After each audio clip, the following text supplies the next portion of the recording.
Sorry, folks. Give me a sec. There we go. Give me a sec.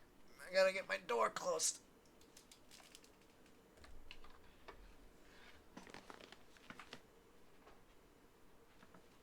I need to find longer music. Or, review the music first before playing it. Because all I did was listen to that one part. And I thought it sounded cool.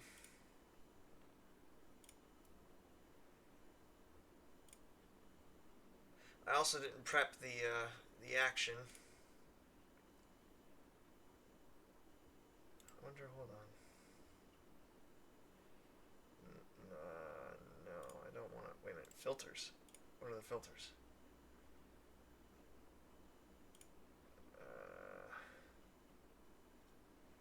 Right. Well, before we get started, welcome everyone to the actual stream. Friday was a what's the word? Oh, also, you might notice no beard. No beard this time. My face is just now smooth like baby bottom. Best I got. But yeah,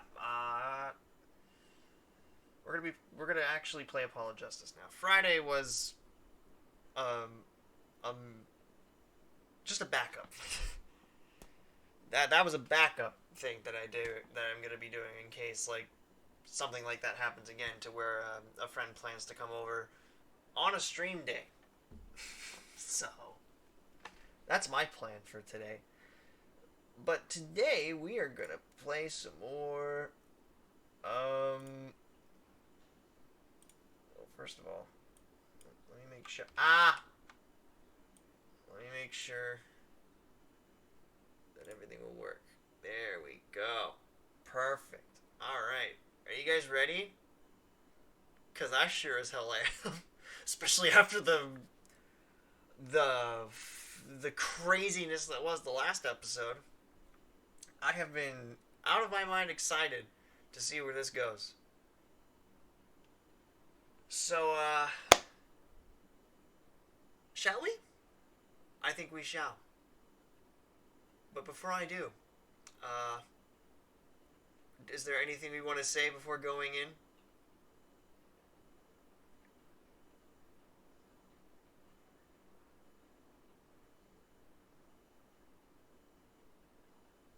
Anything at all?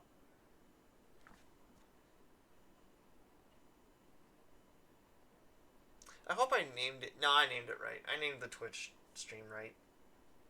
It's not still a Let's Chat. It's Apollo Justice. So let's get going. Also, happy Valentine's Day, everyone. From my home to your.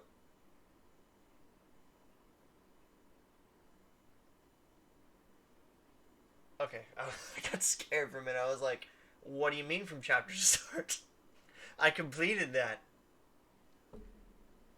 But no, Turnabout Serenade. This should be good. So, Turnabout Serenade. Serenade. This tells me that it's going to involve music.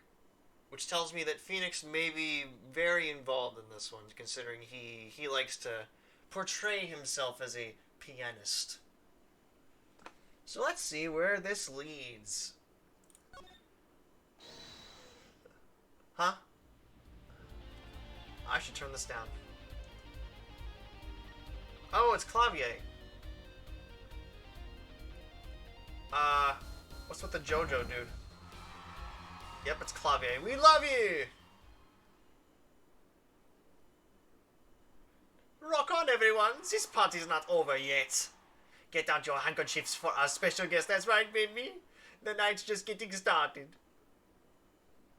Thank you for coming to the Gavanier's Guilty as Charged tour. This ends the first part of tonight's show. There will now be a 20-minute intermission.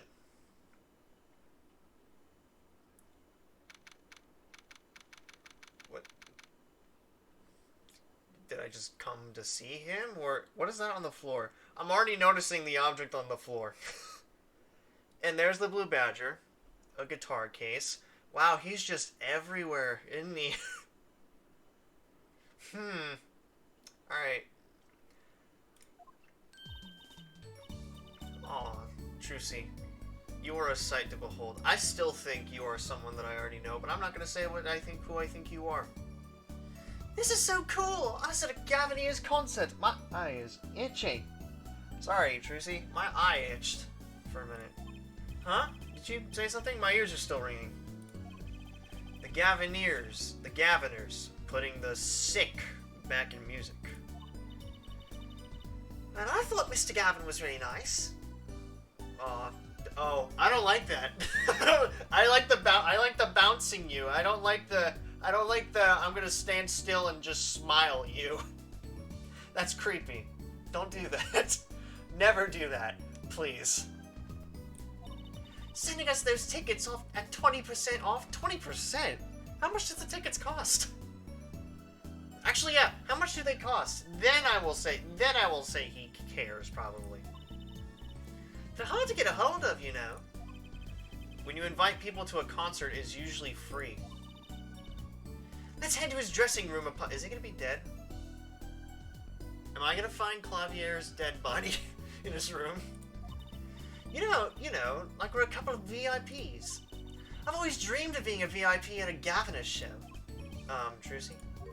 You didn't know who Prosecutor Gavin was before that case. What kind of fan doesn't know the lead vocalist's name? Oh, this guy. Well, he was more like a prince, really. He let us in. Clavier. What a lovely name. He's so dreamy. Yeah, but I'm a girl. I'm supposed to swoon over gods of Dad. I don't know how well that's gonna sit over. I don't know how well that's gonna sit now. Nowadays. But hey, it was, what year was this released? Like 20-something? 2012? 13? It was a 20th century thing. We're good. We're still in the 20th century, to come to think of it. But you know what? We're not going to talk about that. God awful, maybe. Aw, I like this version. I want to take a picture. You were adorable. You were just a bag of adorable. About all this stuff on the way home from the trial. I got 12 Gaviner's albums and 15 concert videos. That was quite a bit of impulse shopping. I got an advance on my next 15 years worth of allowance. For Mr. Wright, that sounds like a real act of generosity. If we find Clavier's dead body, I'm going to get up and just walk out the room for like a second. Who would have imagined me here at a Gaviner's concert watching Prosecutor Gavin rock? To be honest, he was kind of cool. I'm kind of envious. Yeah, he's gonna die. Not that I'd ever admit that to Trucy. Oh, no. No, he's not dead. He's not dead. What a miracle. July 7th, Gaviner's dressing room. Ah, you made it. Mr. Gavin, thanks so much for the tickets. And the invoice you sent along with them. You were incredible up on stage, Mr. Gavin. Nothing like music to brighten the mood after a trial, yeah? And we're almost ready for our next act. I'm looking forward to it myself. La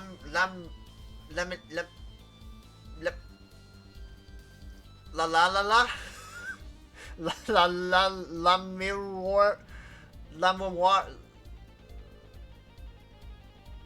Oh boy. I'm gonna call them Lala.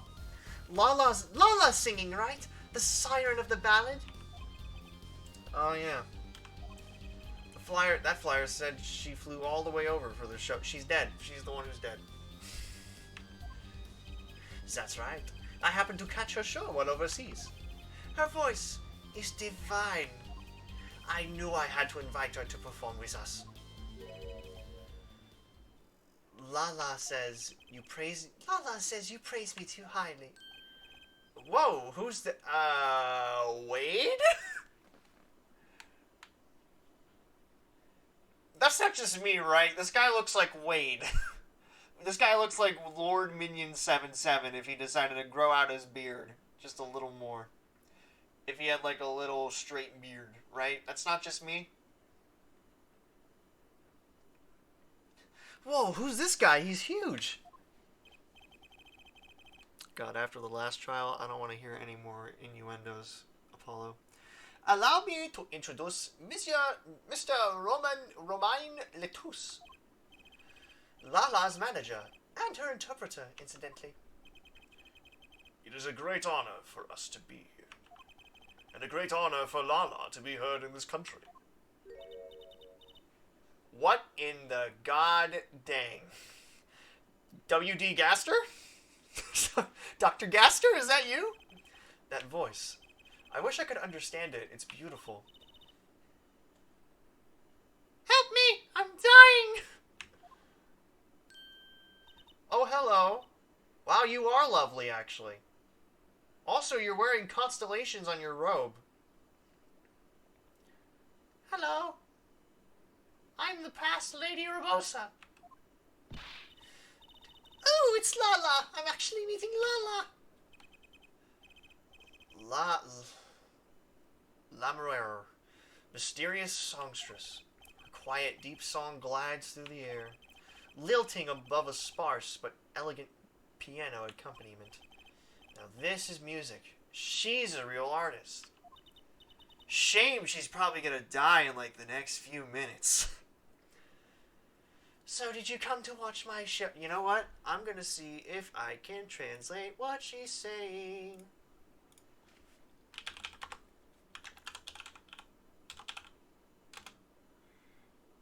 Oh, perfect. Lampshade?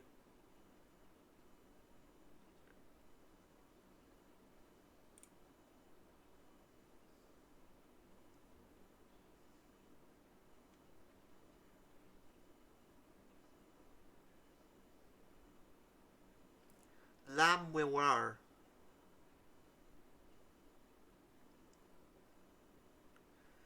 Oh, Lamoureux. Lamoureux. Fair. Very fair. Okay, so, translation.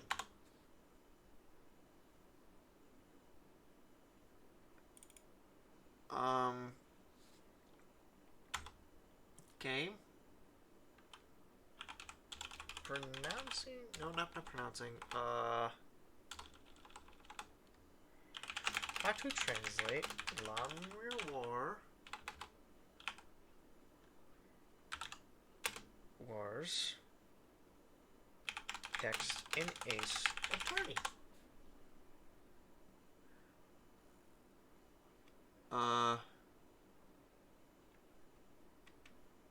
Okay.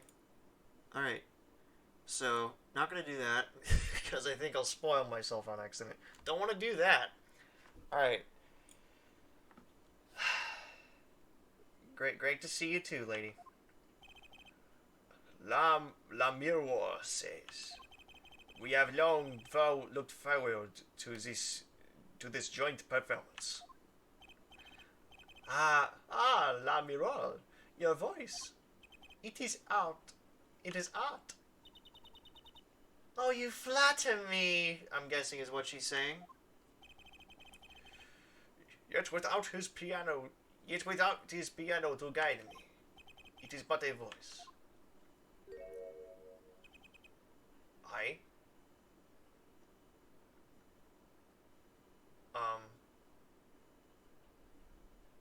Who are you? I've seen this kid somewhere before. He plays piano at all of Lamoureux's concerts. He's cute, and he's a really good pianist. Good pianists are a dying breed, I hear. Allow me to introduce Maki Tobe. He is blind. This is why he never strays far from Lamoureux. Well, that just tells me that you're gonna die, and he's gonna be the suspect. I'm guessing right now. They are always together. He also doesn't speak, from what we're understanding. Can he even know? Does he even know we're there? They're like characters from some fairy tale. Lamuelos, so, what's that word? Exotic and mysterious. She does seem quite pretty, at least her eyes do. Here is a kind of sightseeing music. Huh? She travels the globe, putting the sights she sees into song. Even though her appearance and voice are exotic, her songs remind us of something close and warm. Sights into song. That's so poetic. And that means she's gonna die. Hey, what's the writing on the wall over there, Claudia? Who wrote on your mirror? She was gracious enough to put music to my lyrics tonight. The guitar's Serenade. I hope you enjoy it. I can't wait! And now it is time. For the next part, we're giving the Gavaniers hard rock a little rest. Lamiro, the stage is yours. Oh, thank you. Make sure there's no gunmen on the site, because I'm pretty sure I'm gonna die in the next few minutes. And please make sure that Maki isn't blamed for the crime, because God forbid that this poor blind kid's gonna get blamed. I feel bad for making fun of this, but at the same time, I can call it right now. She's gonna die, and he's gonna get blamed for it. Because he's always by her side, meaning one of them is gonna die, and one of them's gonna get blamed. And I am willing to, I'm not willing to wager, actually, but I am guessing that the one who's gonna die is the person who don't speak English. The band members will not play during Lamiro's ballad. Only Maki's tender tones and Lamiro's dulcet voice. And my guitar, of course. Woohoo! Nights like this make it all worthwhile, you know? I should have learned to play the guitar. There's not much romance in Chords of Steel. Shall we hit this stage, then? Good luck, Mr. Gavin. Take care. Take care your hearts aren't stolen away, yeah? Let's get back to the concert hall, Polly. And... Aww. She's gonna die. Someone's gonna die on stage.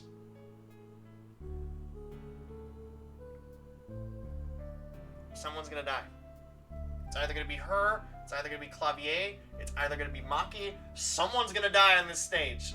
And it is not gonna be surprising. Oh boy. Yep.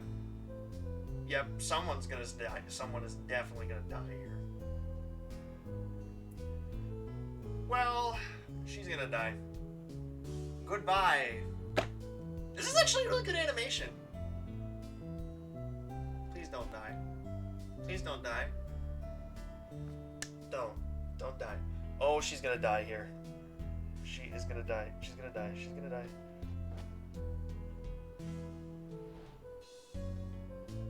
Where did she go? Wait. That's not good. Clavier, she's gonna die. Oh god, it's on fire.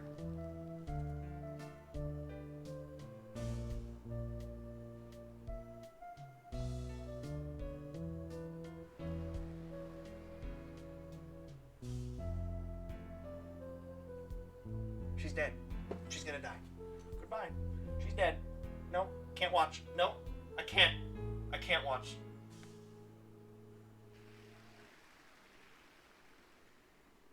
And bang. Oh, no, no one died. I got really scared. I thought someone was actually gonna die. Have I been tricked? Wow, wasn't Lamy Ross amazing? I even cried a little. I was surprised Prosecutor Gavin actually burned his guitar. Yeah, that even surprised me, and I'm a magician. Oh, that's the crime, isn't it? That's the crime, isn't it? The crime is not some... Wow, I didn't even think about that. The crime isn't someone's dead. The crime is the guitar is burned. And I'm a magician. What a production. What a destruction. I don't think Prosecutor Gavin was expecting it either, oddly.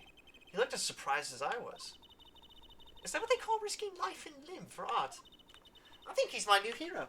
I'm not sure I'd call that art. Well, what are we doing here? Let's get going to Mr. Gavin's dressing room. It's 20 minutes till the last part of the show. How many breaks does this band need? Well, this is bad. What the heck was that? I was never consulted about it. Sorry, Mr. Gavin, sir. I asked the man in charge. I play new rock, not great balls of fire. Speaking of fire, I have a good mind to fire whoever's responsible. He seems upset. Apollo Justice, were you the one who tried to torch me? Were you the one who tried to torch me? Hey, I didn't do it. So much for risking your life for art. The guitar's Serenade is ruined. Ruined! Man, let's try to talk to him at least. I'm not sure that's the best move right now. Yeah, he looks pretty mad. You know, this is the look of someone who doesn't want to talk about what happened. The flaming guitar. You mean the guitar? That wasn't part of the act? Part of the act?! Who'd burn up a guitar on purpose? But it worked really well with the lyrics just then. Burning in my heart, fire. Burn my love away, all away. Wait, who thinks the audience thought it was that? It was? Sounds like he got lucky. They probably thought it was part of the act. At least I did. Well, that's a relief on my part. He got lucky and he didn't realize it. Anyway, that guitar was the Ferrari of guitars. All this speed, all this sound, and all the price. If I burned one of those at every show, I'd go broke. Oh, what is up with my headphones?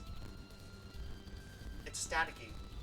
Unusual frugal for a rock band. Unusually frugal for a rock band. Try saying that to Mr. Gavin.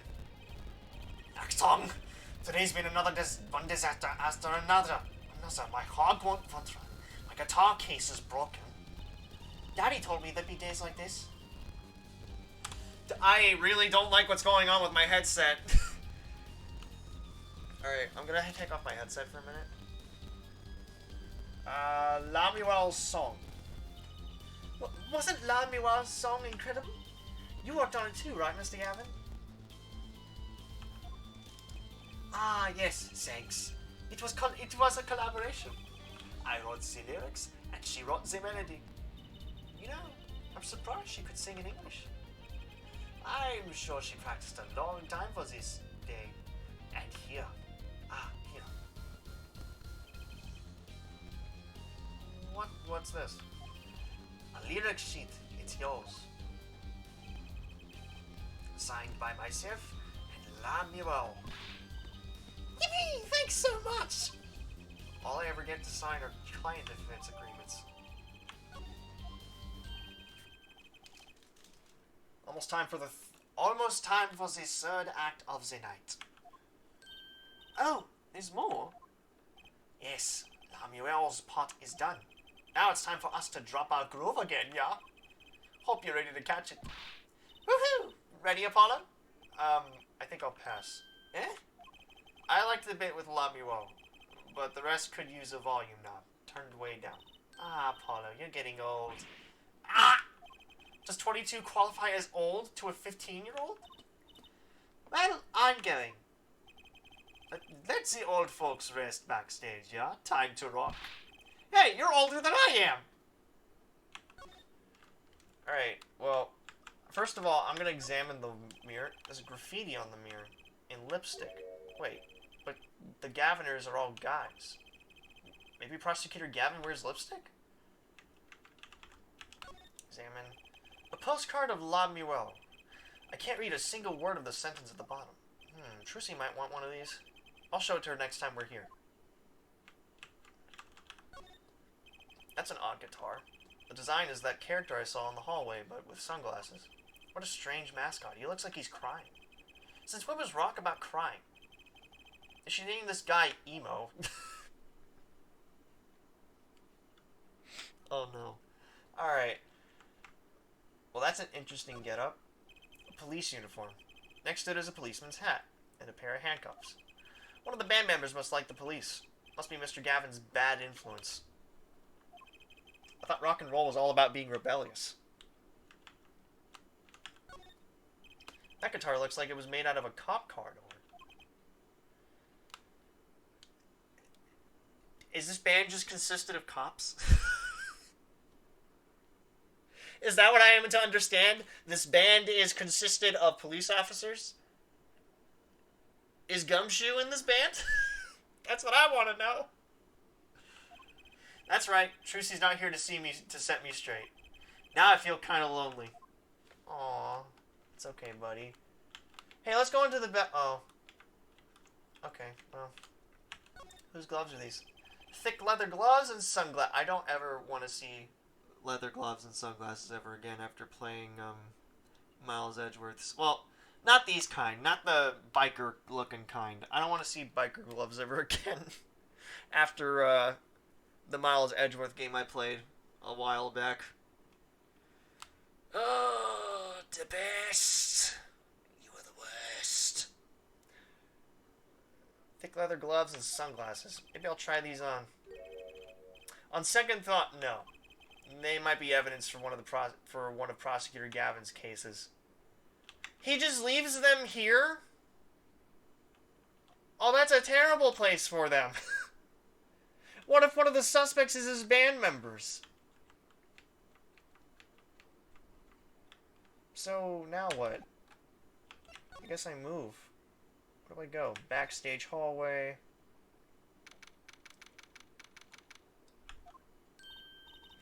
Hey, it's you! That Wright kid. Hi, Emma. Detective Sky! I'll let that Wright kid business pass. Call me Emma. There's no need for titles once you've shared a bottle of fingerprinting powder. That's a new one. So, Emma, what are you doing here? Isn't it obvious? I'm snacking. You think I want to be here? Me, in charge of security in this pit? Security? Did something happen? There's no knowing with that glimmerous fop. Apparently, he's all upset because something was stolen. He wanted security back here during the concert. Where does he get off acting like he's some big rock star? He is a big rock star. Hey, you listening to me? So, where's the door? Where's this door here lead to? This one?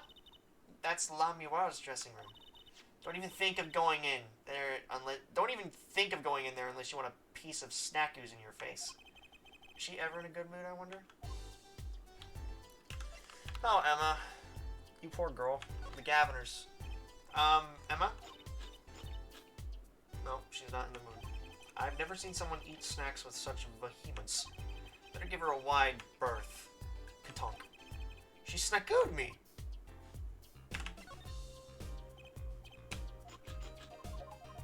Okay, so apparently I have to... Okay, fine, I'll show you something. Hey, what do you think of this? Emma, could you take a look at this? What do you think? That must be a bottomless bag of snacks. Come on, Emma. Emma, darling. Don't do this to me.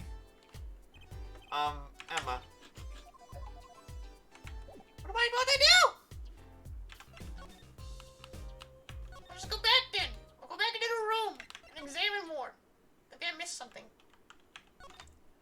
Chains dangle from the ceiling. They aren't glimmerous, but I bet Detective Sky'd have something to say about them.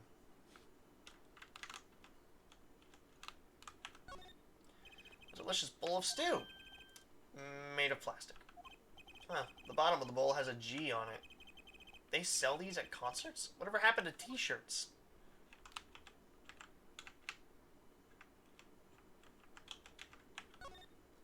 An old-fashioned speaker hangs from the ceiling. That must be the monitor of what's happening. That must be the monitor of what's happening out on stage. I think we had the same kind from my school's PA system.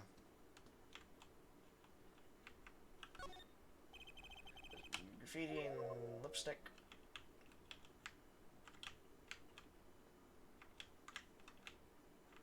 So something's been stolen, eh? Okay. I guess that's it. Examine. What's that? What's this? Some kind of headset earpiece? Why would someone leave this in the hallway? Maybe Lamuel's bodyguard dropped it? Lady. Emma! Will you stop eating those snacks for 1 second and listen? If you think you're going to pull me away from my snacks just to hear you mumbling on and on about whatever, you're going to be sorely disappointed. At least I got her to stop munching. What's that odd-looking doll? What's that odd-looking doll doing here? There. Oh. It's the blue badger. Could you try either talking or munching, but not both? She hit me with a snack. Serves me right for going out of my way. Sorry, I don't speak snackoos. Come to think of it, I am a little thirsty. I'll have some tea. I think I'll get a water. I'll have tea! If you want tea so bad, go buy it yourself. She snackooed me. I'll take a tea. Jesus, lady. What happened to you? You were so nice before. Now you're just mean. That's a pretty sturdy looking box there. Maybe it's an instrument case. There's a guitar next to it. Don't even think about taking that. I don't think I could even carry it. She snackooed me. So this is Lamuel's dressing room. If you even think about going in there, I'll... Well, that was a gunshot! What was that? Was that a gunshot? Something's going on. You! Out of my way! Emma! Lamuel! She's fucking dead. I knew it. It's not locked. I'm going in. And she's dead. We go in, we find her dead body. She dead.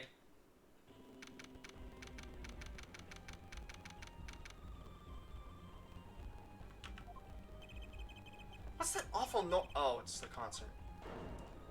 Oh my god!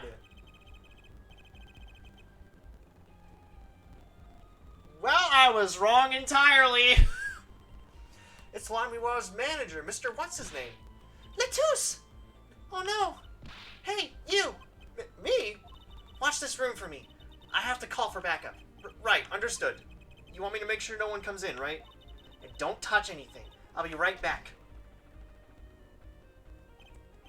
What's going on? I just talked to him and now...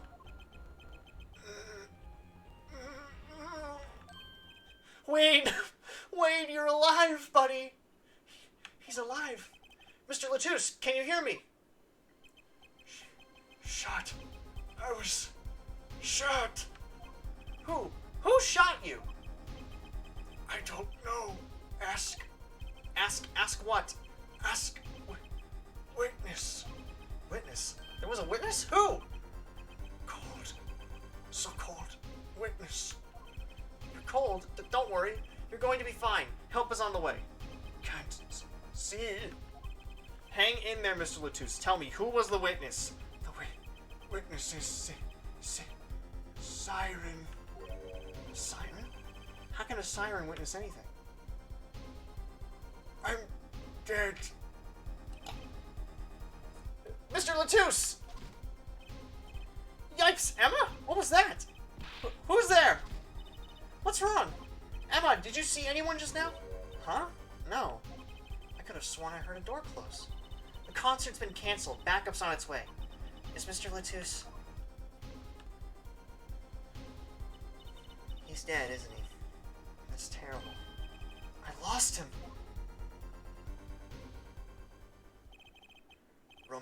Romain Lettuce, shot. And I heard his last words. The witness is the siren. Whatever that means.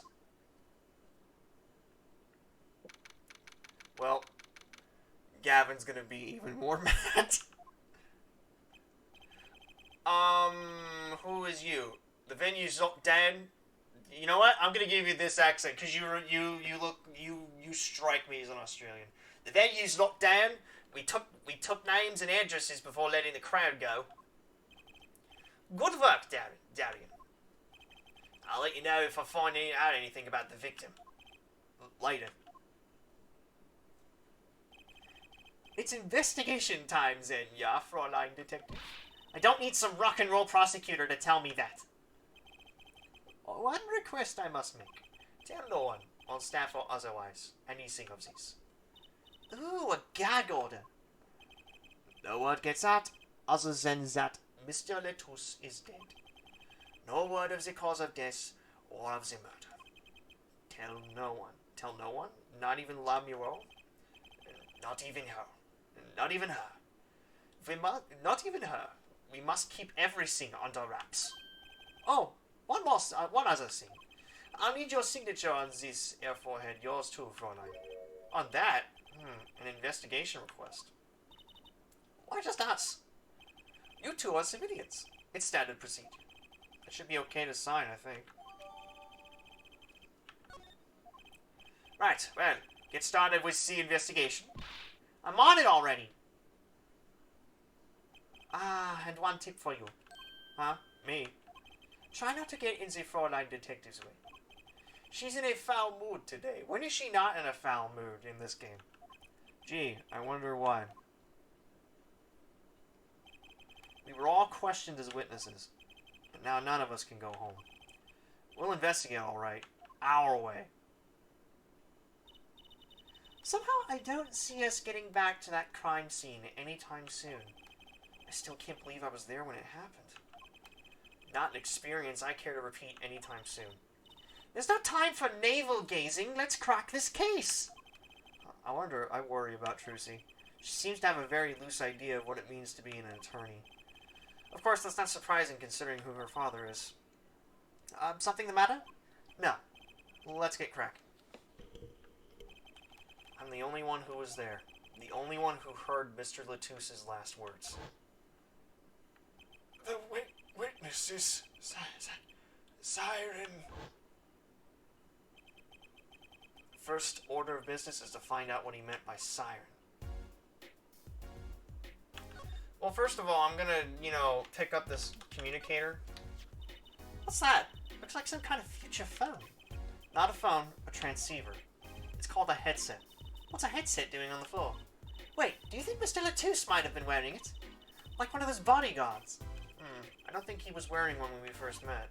The LED on this thing is lit. It must be on.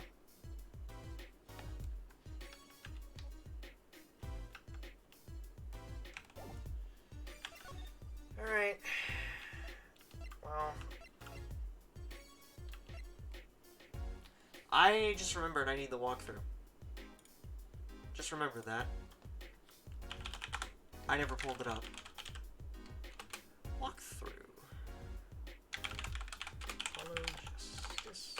Spoil free. Time.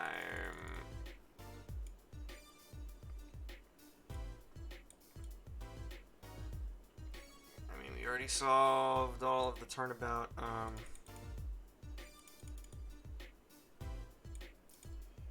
Turnabout Serenade. Alright. Here we go.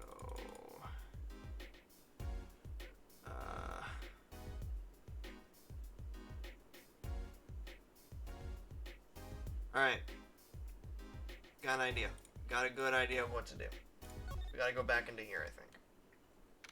I mean, obviously, because we gotta investigate the whole thing. Lamiwell's dressing room. Oh, it's you. I figured you'd come. You have to let us investigate the scene, please. You're attorneys, no? Shouldn't you wait until you have a client? Letus did tell me to ask the witness the siren. With his dying breath, no less. Doesn't that count? Glare at me all you want. You'll get no snacks from me. Please! Think of poor Lamiro! Oh well, I suppose.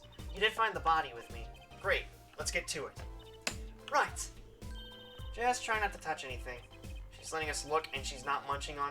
She's letting us look and she's not munching her snacks. This bodes well. There are clues here. I can feel it. Leave no hanger unhung, no spot unspotted. Well. Alright, I gotta click it. Alright, examine.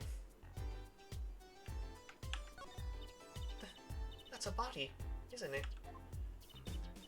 Sure is. The victim, no less. Let's take a closer look. Go ahead, Apollo, you first. Me? No, you should go first, Druzy, really. Will you two stop bickering and get over here? She's munching on snack goose again. Hope she's not too annoyed.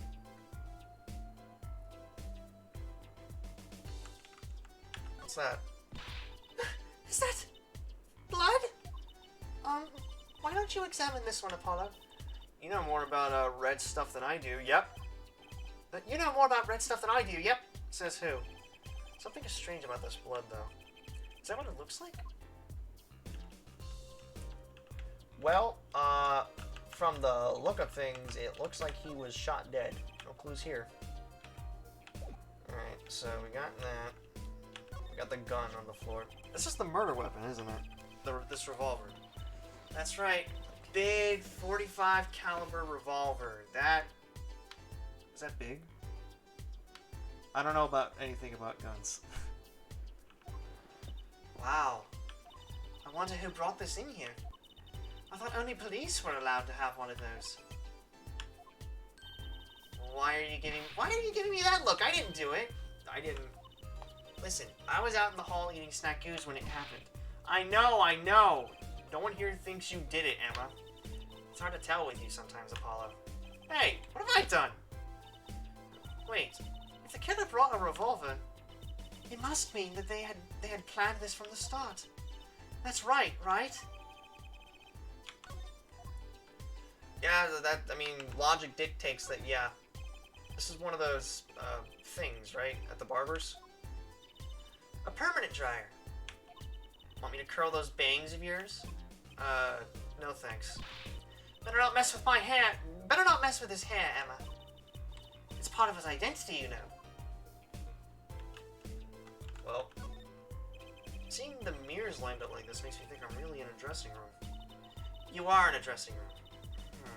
This must be makeup. I've never heard of most of these brands. Maybe they're Borgnian? Borginian! Well, I haven't got a clue, and I doubt those are. So she's from Borgnia, then. Borginia. Borginia or Borgnia? Borginia. I think it's Borginia. Look! There's a window over here. Maybe the killer escaped through that... No. It's barely big enough for me to get my head through. Not to mention it only opens a crack. What? I was just saying it's possible. Right. No harm in that. Except I'm pretty sure it isn't possible. You could peek into the room through it, though, you know.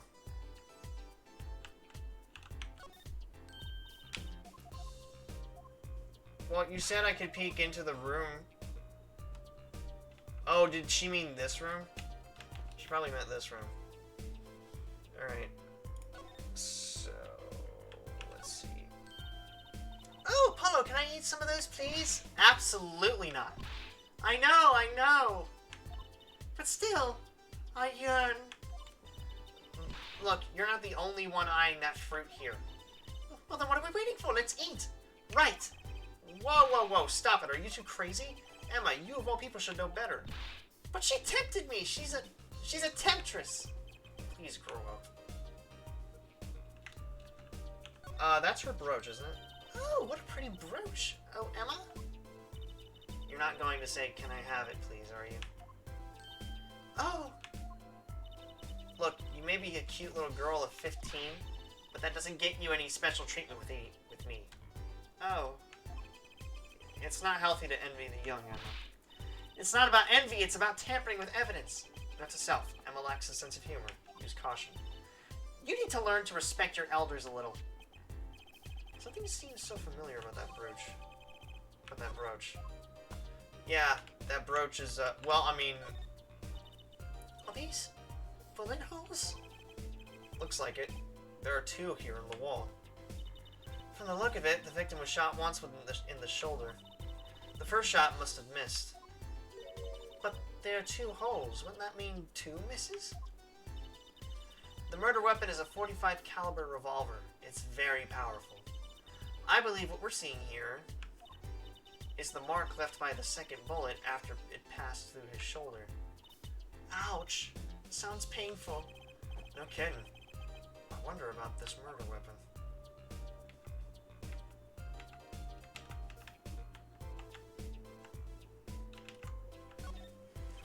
Huh, another ladder. Actually, it's technically a stepladder. Uh-oh.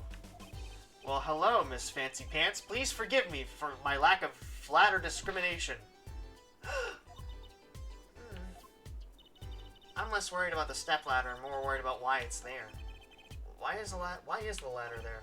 Well, to climb, right? To reach something on the ceiling? I still say it's a stepladder.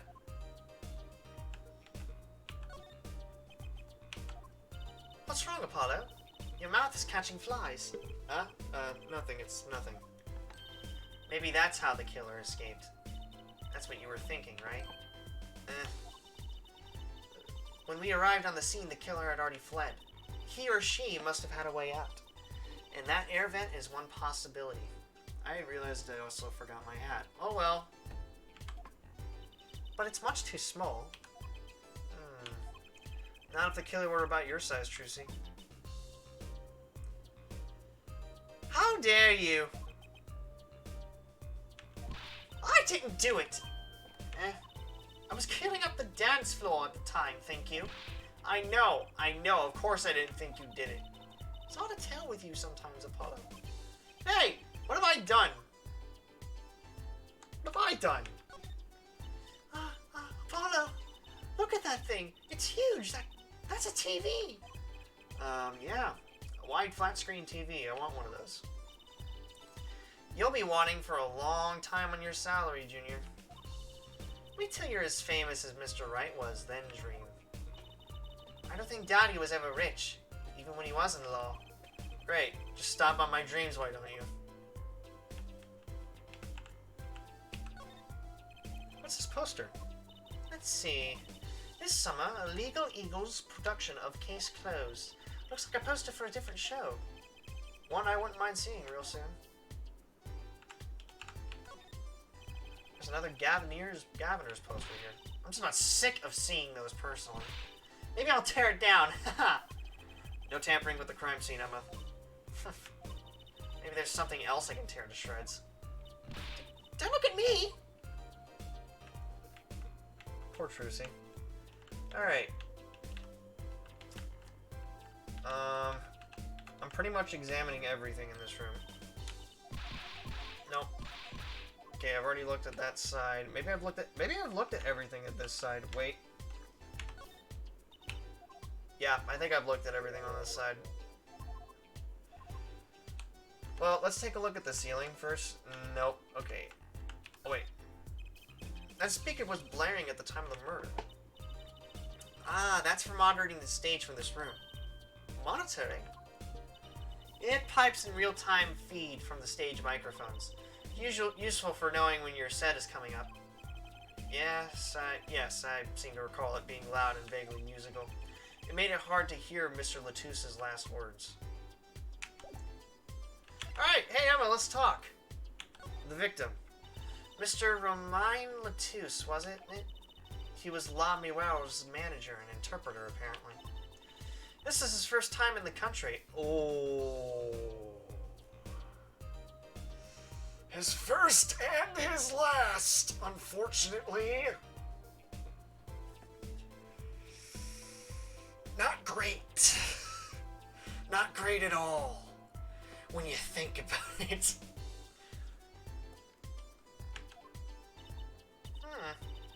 So I'm guessing he didn't know many people here. It doesn't seem likely. So not a lot of enemies then. Great, this case just got a lot more harder. Nor can I think of anyone with a motive to murder him. Except for one person, of course. One person? Who? La Muelle. No one here might have had a motive, but she's from... What are you saying? Oh, hey, it's Emma's idea. I said nothing. Always with the snacks. He's a big man. Or was. I don't think even I would win in a fight with him. Which is why whoever it was used a revolver, I'm guessing. We've sent a request to the Verbordnian embassy for more info on him. The crime. Well, you and I know more about the crime than anyone. You do? That's true. It was us who found the body. What? I guess that's what I missed for watching the concert. Hey, I wish I was watching the concert. Anything would be better than this. Well, we know the crime took place during the concert, and when we heard the shot and entered the room, the killer was already gone. What? But that doesn't make sense. You came in when you heard the shot and no one was here? How did they leave the room? That window is a little too small, isn't it? The mystery of the disappearing killer.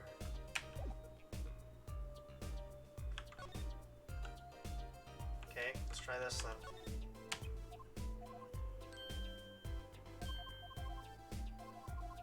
Well, it was worth a shot. It really was worth a shot. Alright, walkthrough time! Walkthrough! Tell me the answer, please. Oh, wait a minute. Something I didn't even think about.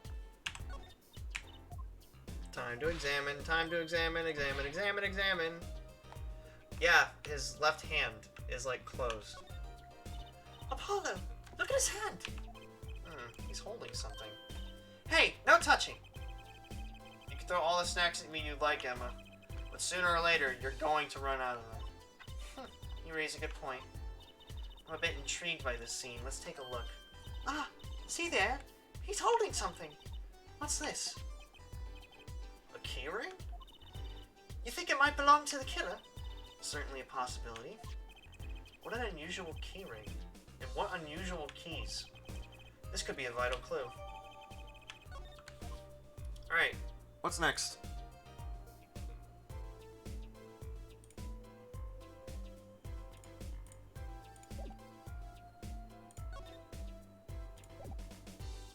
Gotta present the, So this is the murder weapon? This revolver is incredibly heavy. It's been fired twice. You can still smell the gunpowder. That's odd. What's odd? Oh, nothing. Hey! No fair! Tell us! It's just, something about this revolver seems strange. Strange? What do you mean strange? Elaborate on this. What do you think about this revolver? Well, it's pretty big and heavy. That's right. It's a .45 caliber. That makes it one of the deadliest revolvers around. Even the police don't carry guns this big. Really? Yeah, it doesn't make sense. You don't need so much power to kill at such a close range. It's overkill. I'm not sure I see the problem. I mean, whenever I go out to eat curry, I order it extra spicy just to be sure it's spicy. Of course, I only ever eat 1 or 2 bites. And that's not a problem? There's another thing about a gun this big. It puts a lot of strain on the shooter. Strain? Yeah, say if you were to fire this revolver, the recoil would probably dislocate your shoulder. Ouch! It's like the shooter's a victim too. Yeah, the killer used this revolver and quite well. I'm guessing whoever did it was used to shooting. Used to shooting a high caliber weapon? Well, it definitely wasn't La Miroir then. Well, that's about it. I think we've looked at just about everything there is. I guess you're right. I know how you're feeling. It is hard to know when to stop. But anything more involved has to wait until the squad gets here. I suppose. I'll go report the evidence. Sorry, but could you wait here till I get back? Huh? Oh, actually, we have to... Great, thanks. She left. What do we do, Apollo? She told us to wait. Great. Now how am I supposed to investigate? Oh, well, I guess I get the out. Let's go. Huh? Go? Time's a-wasting, Apollo. We've got a lot of ground to cover. Well, that's true, but... It's like I thought, why not? I'm sure everything will be fine. Of course it will. Let's go. That's a terrible idea.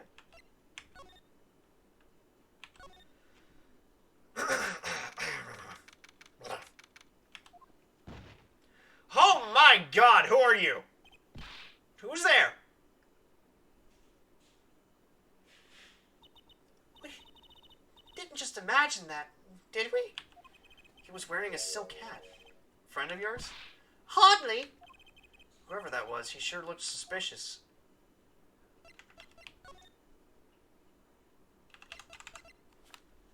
Where do I go from here? To there.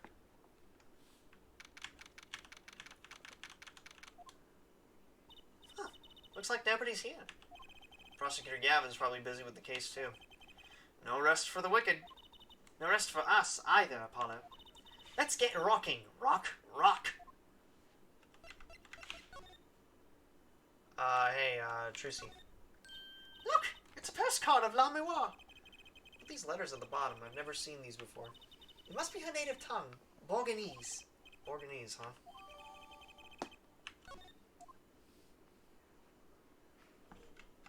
Okay, that's important, I guess. A police uniform hangs on the stand there. Oh, I want to try it on. Nothing to see here. Move along. It's okay. You don't have to get that far to be special. I mean, you're not exactly the type who's just another face in the crowd. Really? You think so? I guess you're right. Now I feel like a meanie for making that insinuation. Someone drew the Gaviners' mark here in lipstick here. Lipstick? I'd like to wear some lipstick one day. Oh? You don't use lipstick yet, Trucy? Daddy won't let me. Not until I learn to play piano, he says. You'll be waiting a long time then, I'm afraid. Who's this? That guitar! That's the legendary AA400, the Red Badger! I thought rock was supposed to be rebellious, not civic. Every aspiring guitarist wants one of these. They even paint their own guitars to look like it. Ah, the fickleness of youth. Said the 22-year-old. You should dye your hair badger red, too. I like my hair the way it is. Thank you very much. Ah, the stubbornness of age. Ooh, a cruiser guitar. They sold those to commemorate 5 years of the band. Rocking it hard, under the speed limit. There's a cruiser bass, and a cruiser's drum set, and a cruiser keyboard. Even a cruiser whistle. I'm not so sure about that last one. It's for blowing the whistle on criminals. I don't think that requires an actual whistle, Trucy. She's a sweetheart. Who's this? What's a police recruitment poster doing here? Rock on with the police. Maybe they're trying to trick kids into thinking the police is some kind of band. But that's just silly. What name a band the police? This place is decorated like a high school dance. Though I think our decorations were paper, not chains. The Gaviners are into chains. It's part of their image. Huh. No kidding. Ever since they used chains on the cover art for Gonna Lock You Up. They're really into the whole police thing, aren't they? It'd be cooler if they turned the red light on. They don't have to turn on the red light. So, now what? Ah!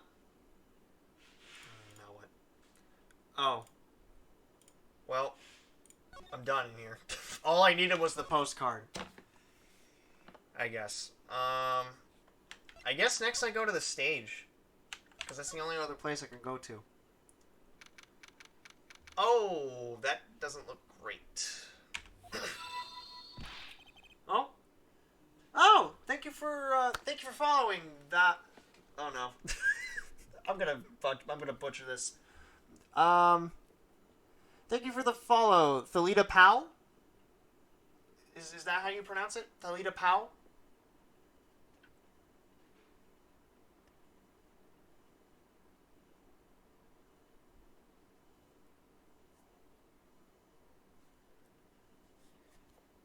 Anyway, thank you for the follow. What is this today? Problem after problem, Achtung! Good luck. Thank you. Thank you very much. This game's gonna be interesting. And this story, actually, now that I think about it. You ain't kidding. Oops. It's the two leading members of the Governors, Apollo. Clavier on vocals and Darian on guitar. They're so cool. Again, with the standing still and smiling. Don't. I have a hard time thinking of Clavier as anything but a prosecutor, honestly. Huh? What are they arguing about? Probably the case, I'd bet. My hog won't start. My guitar case is busted. My guitar's been burnt to a crisp. And to top it all off, someone's dead. And then there was that performance just now. What was all that about? Hey man, don't blame me. You were the one who missed the cue. Me? Miss a cue? Damn it. I'm getting their voices all mixed up now. Me? Miss a cue? How could I conceivably get the most important part of this song wrong? How? And what was all that tinny playing of yours? Who you calling tinny? Sounds like they're having a spat. One of those differences in musical direction bands are all be splitting up over. This is hardly the time. Hmm? Oh, what are you two doing here? Hiya. We were just discussing the investigation, if you don't mind. Sorry, wait, you were what? Listen, you need to confirm that with the Republic of Bulgaria, Detective Crescent. Right, anything else? What? Did he just call him Detective? Ah, great, wait, you're Borgnian? Guys, help, what's Borgnia? What's Borgnia supposed to represent? I need to give him the native, accent of Borgnia. What does Borgnia represent? In real life.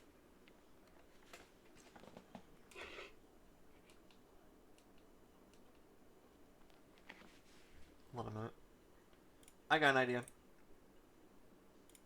I have a very big idea. Big brain moment. Alright, I'll just look here.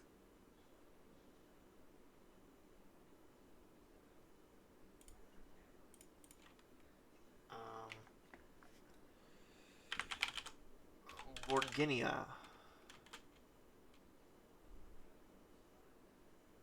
Wait, is Borginia an actual place?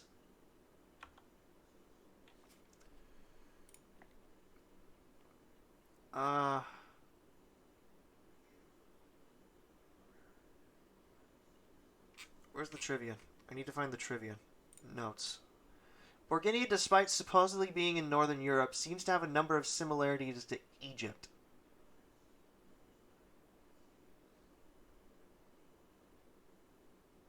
Ah, the one accent I don't know how to do.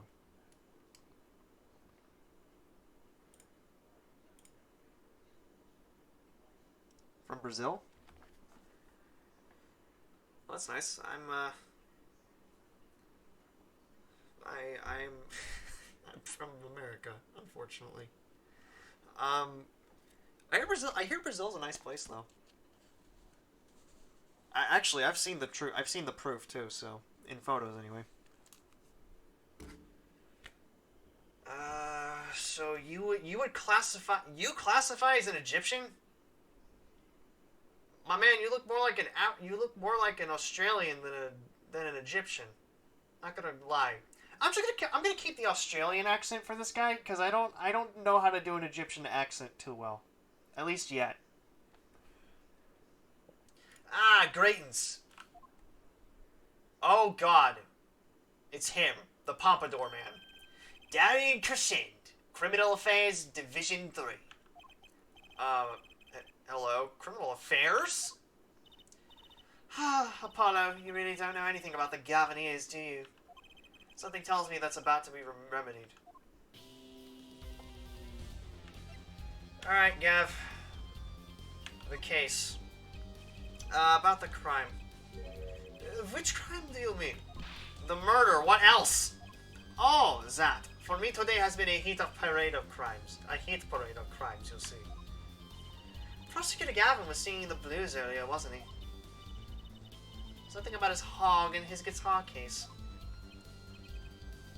Anyway, I'm afraid you know more about the killing of Mr. Letus than I do.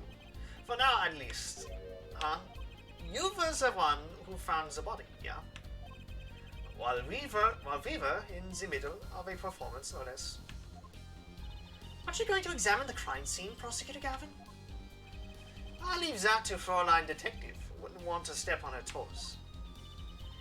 They're not exactly best buddies, are they? I mean, Prosecutor Gavin, I mean.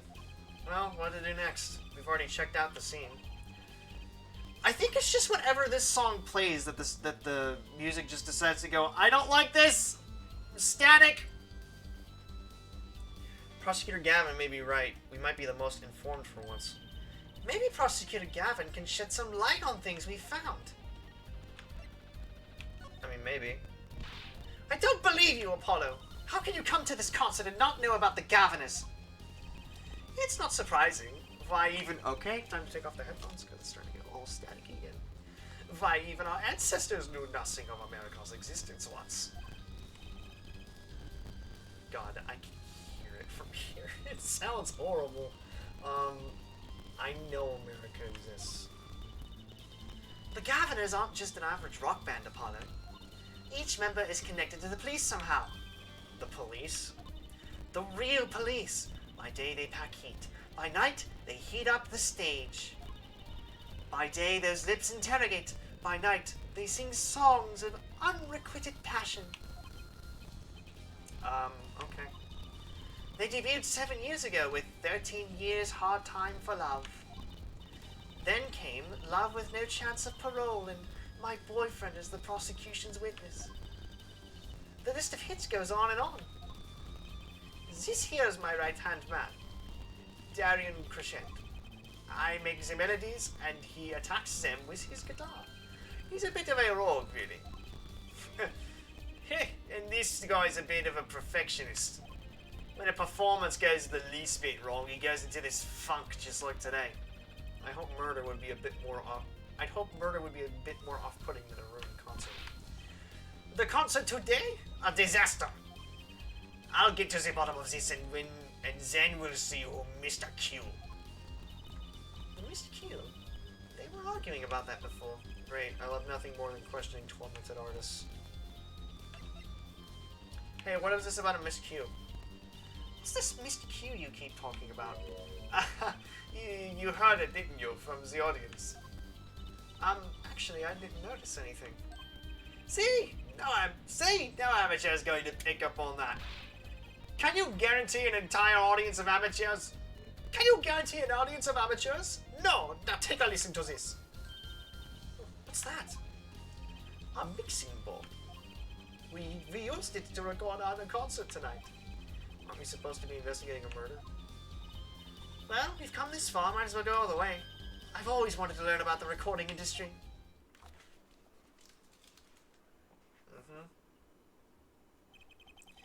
This is but one of the devices used in recordings.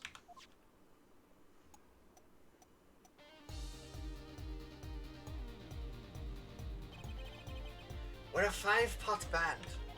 This lets us record each member's performance separately. You use the sliders to adjust the volume for each part. Check it out!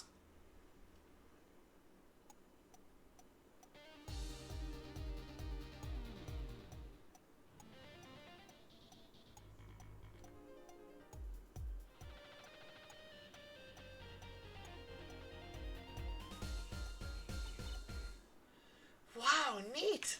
So, could you say hear only the drum part? Of course, that's how we will find the criminal guilty of missing his cue tonight. I'm more concerned with the other criminal, the one who kills people. You want help on the case? Then help me with mine. I guess rock and roll comes before prosecuting. Let's begin. First, we bring up the part of the performance in question. You simply choose the section of the song you wish to hear on the bottommost bar, like so. Oh god, I gotta pay attention to his song. There it is. Now, listen.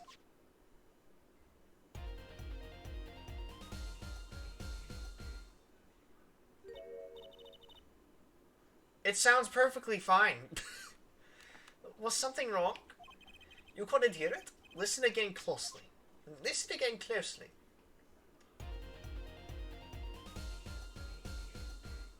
Oh, number 2 messed up. I kind of noticed it. Number 2 kind of messed up a little bit. The timing's a little off, isn't it? You'll see. There, right at the most important part. And even an amateur can hear it.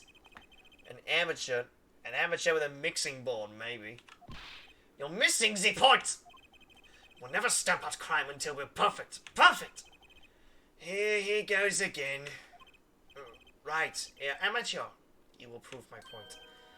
Wow, I've leveled up from forehead to amateur.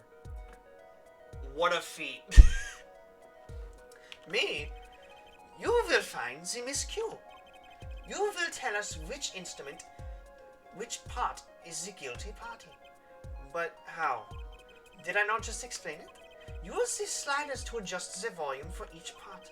Then you will find the part that hopelessly bungles the cue. You will find it with your untrained amateur ears. Nothing to do but try, Apollo. I guess. I'll admit it, this is kind of fun. First, a quick review. Use the sliders to adjust the volumes. Press the section of the song you wish to hear on the bottom bar. The sliders on the bar, got it.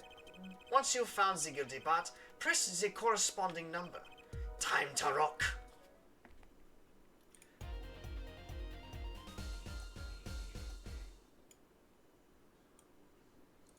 I mean, I want to say it's number 2.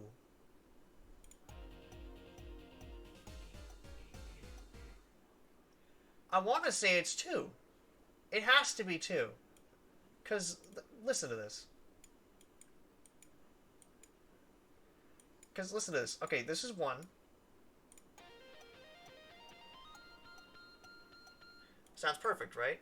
Number 3. Sounds great.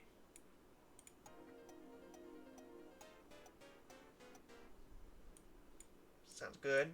Well, it doesn't sound great alone, but it sounds better than number 2 currently. Number 5.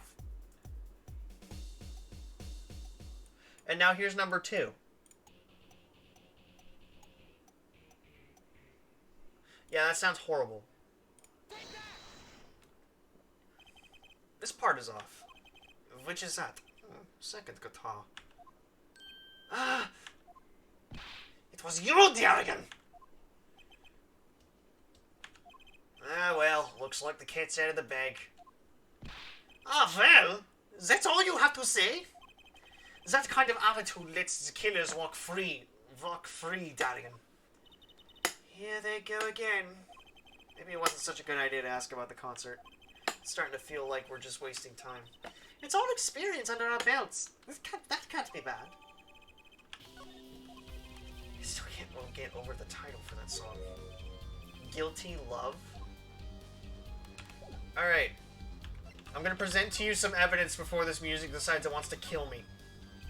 Sorry, but I'm not in the mood to talk about that right now. Even I can only take so much in one day. Funny, I always thought of Prosecutor Gavin as one of those cool stoic types. The sort that never complains. How wrong I was.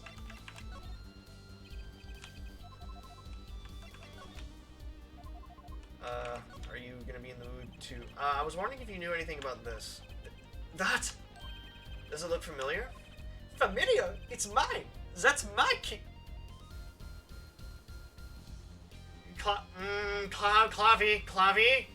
Clavy, don't admit it. Take it back.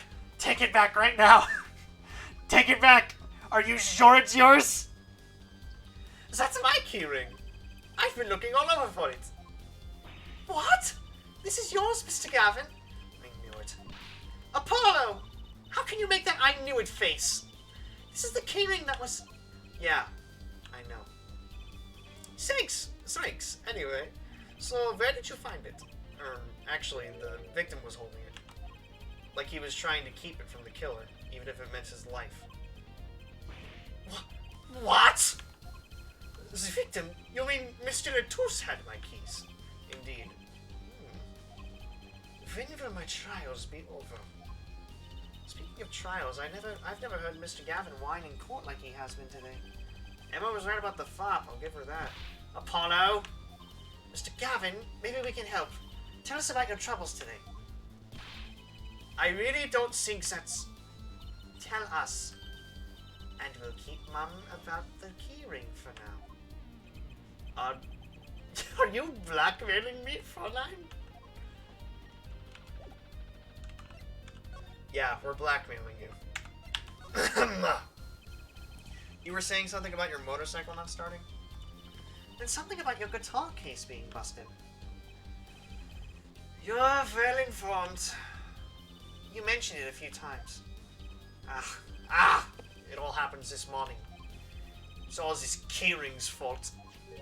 The keyring? It's got all my keys on it, yeah? My bike key, my car key, and the key to my guitar case. Wait, so this keyring, it disappeared. I thought I'd put it in my jacket pocket. Prosecutor Gavin's keyring disappeared. I had to come to the concert by taxi, how embarrassing. And in order to get my guitar out, I had to break the lock. Wait, this guitar wasn't the one that... The very one, up in flames. And right on stage, too. I actually thought that was part of the show. Crazy. And to top it off, Mr. Letus's life was taken. Nobody told me about days like this. Strange days indeed. You think? What's wrong, Percy? Well, I was just trying to make sense of everything. First, this heart-shaped keyring gets stolen. Then a very expensive guitar flares up on stage. Then Mr. Letus dies. Yes, and... Could it all really be just a coincidence? Coincidence? Meaning... Daddy, can you make any sense of all this? Hey, don't look at me. What do you think, Apollo? Huh? I mean, either Mr. Gavin's having a really bad day, or all this was planned. Well, that would make sense. You aren't thinking what I think you're thinking. Are you, Fräulein? I am. What? What? Hey, don't leave me in the dark with Spike here. The name's Apollo, but yeah, I agree. Don't leave us in the dark. What are you talking about? Haven't you noticed a connection, Apollo? A curious connection between all of Mr. Gavin's troubles today. Well... I have noticed. You know, something was bugging me too. The keyring and the guitar and the body. Slow down there, Polly. You look a wee bit dizzy. He's bluffing. He's bluffing. He hasn't figured it out.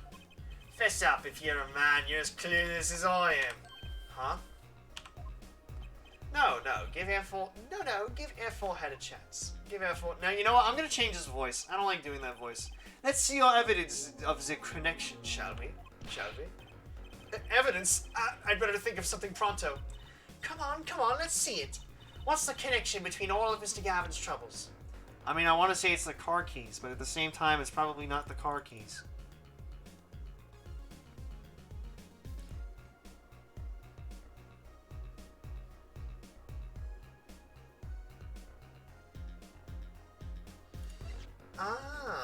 Oh! I am a stupid. On the night in your embrace, when you stole away the keys, my heart held on so tight. Pleasure be a fleeting melody, it wraps itself around me, and now through the air I fly. Burning on in my heart, fire, burn my love away, all the way like a bullet of love. Yeah, no, all of that was... God, it's like a... It's this, isn't it? A lyric sheet? The guitar Serenade. What's that got to do with anything? It has everything to do with everything. So I wouldn't have believed it if Fräulein hadn't pointed it out. What are you talking about, man? Enough with the riddles! Maybe it is a coincidence. Or perhaps it means something. Don't you think, Fräulein? I do. Everything that's happened to Mr. Gavin today is predicted in the lyrics to this song. What? No way!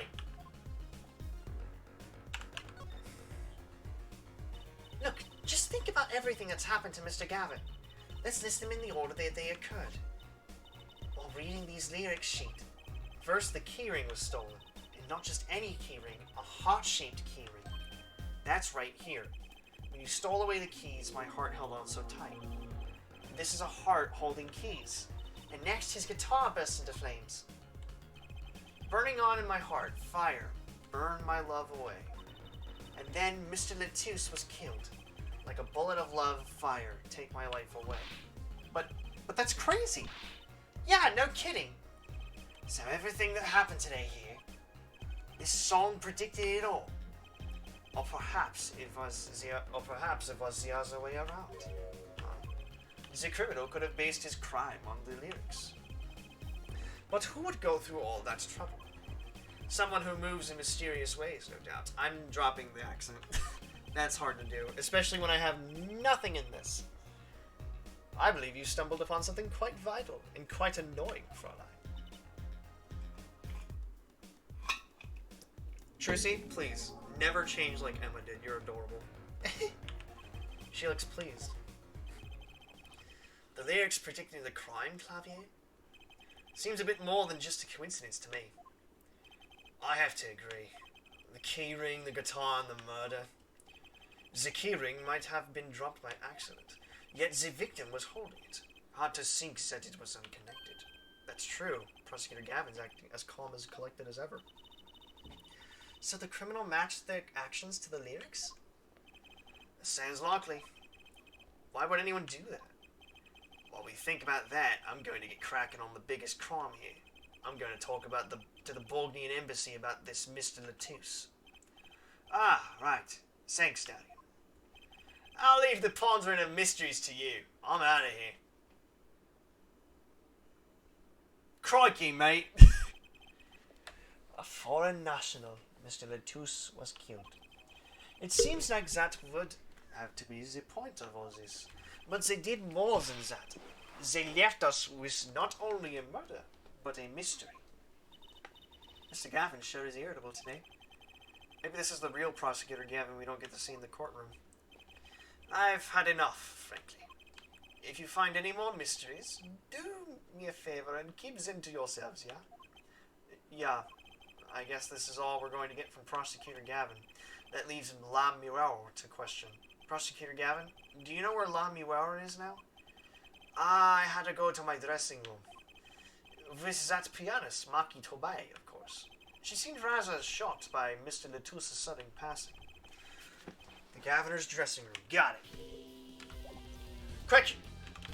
To the dressing room before this music takes over.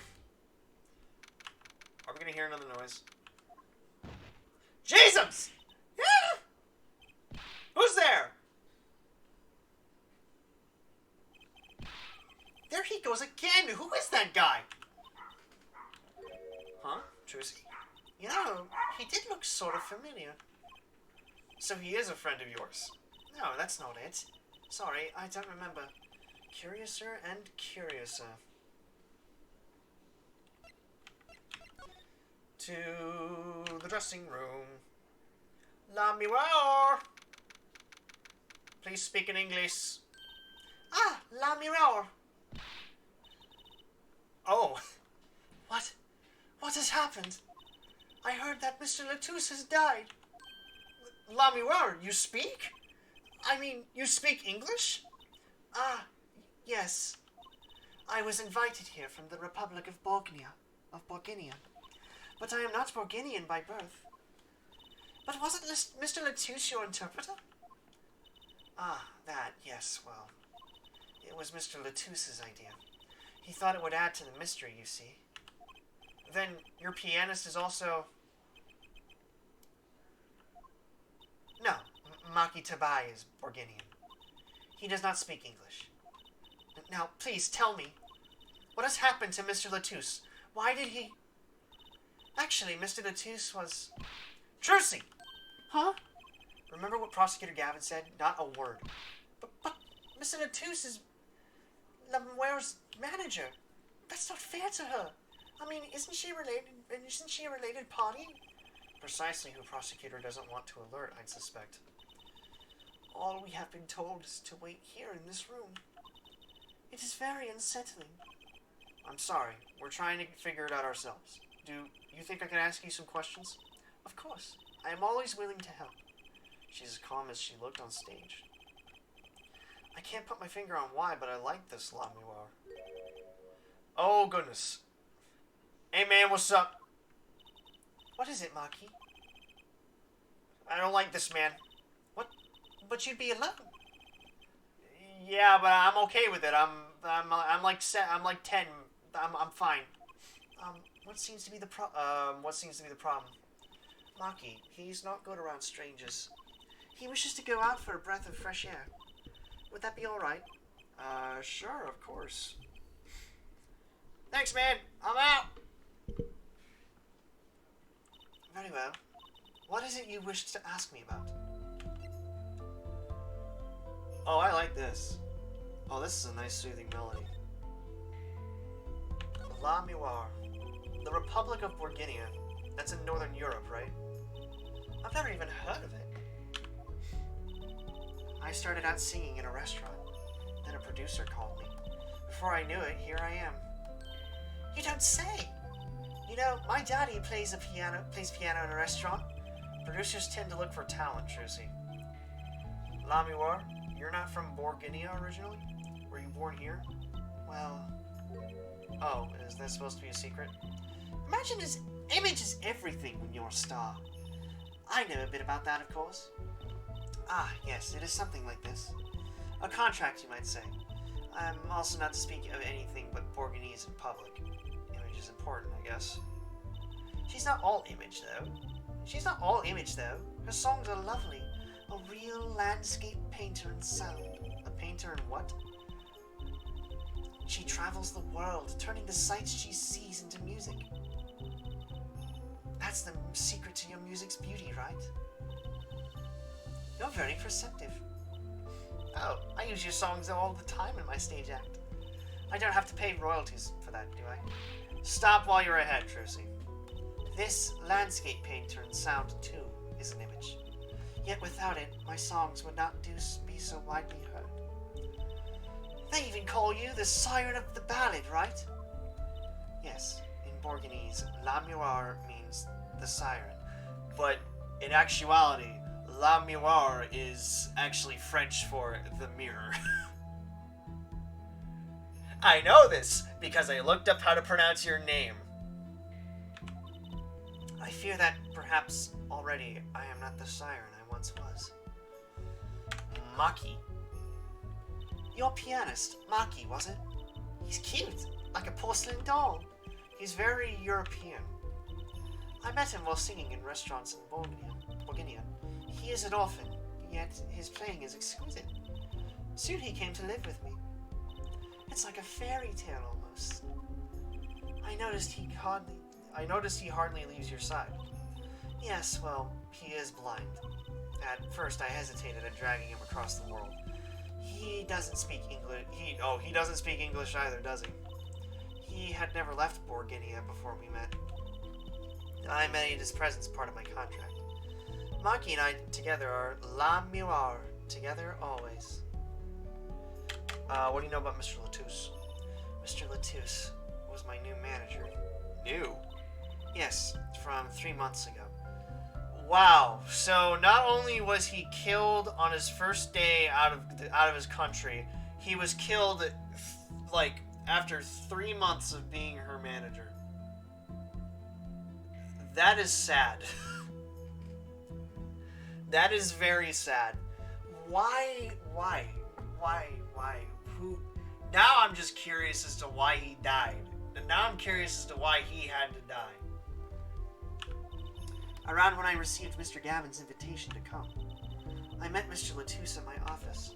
He was to be my manager and bodyguard. That's a very odd combination. And as it turned out, my interpreter, even though you speak English. Yes, but we were to visit more places than just here. We had a concert in Japan scheduled after this one, though I fear that may have to be cancelled now. Was Mr. Latouche from the Republic of Bulgaria too? Well, he was only with me for 3 months. I'm afraid there is much I do not know about him, and now I shall never know. No one will even tell me why he has died. I'm sorry. Prosecutor Gavin said we weren't to talk to anyone. Mr. Latouche was a talented man. The siren of the ballad? That phrase was his idea, you know. I am happy for him that it has become so well known. The siren. That's what he meant! Huh? Apollo? You are the siren, right, Lamuar? That is the meaning of my name in Borgonese, yes. It was the name my producer gave me, but why do you ask? It's very important. I had to know for sure if the siren was you. What do you mean, important? I'll tell you. You deserve to know. Siren. It turns out that's a very important word in this case. How? When we found Mr. Latouche, he was still alive. What? I heard him say something. His last words. Mr. Latouche, can you hear me? Ask witness. Hang in there, Mr. Latouche. Tell me, who was the witness? The witness is Siren. He said siren. Really? I was the only one there to hear it, but I'm sure that's what he said. Mr. Latouche said that. Ask the witness. And you're the siren, Lamuar. Did you see what happened? Lamuar? Might I ask, are you with the police? Well, no, I'm a defense attorney. An attorney? Yet there have been no arrests, yes? Is that a problem? Does an attorney not work for a client? If you have no client, you should leave the investigation to the police, I think. But Lamuar, I am sorry, but I cannot answer your questions. I'm afraid you lack the authority to ask them. Really? You're gonna throw the authority card at me? They're gonna probably arrest you. You realize this, right? Why? If she witnessed the crime, why won't she tell us? I believe we are through here. I believe so. Oh, hey. I think I have something of yours, actually. Man, I keep forgetting about that mouse. That reminds me. Does this brooch look familiar to you? My brooch? Yes. Well, it may be mine. Yours, Lamuar? I was wearing a brooch earlier, you see. I must have lost it. Well, that explains the brooch we found. It was Lamuar's. Thank you. I was wondering where I dropped it, so this brooch belongs to her. That begs the question. Is something wrong, Apollo? What was this brooch doing at this crime scene? Hey, what's to say? At this, Lamuar? I'm sorry, I'm not sure what to say. I wish I could help you. Don't worry about it. Certainly one of the most pleasant refusals I've had. Wow, she won't even take a look at the... Wait, investigation request?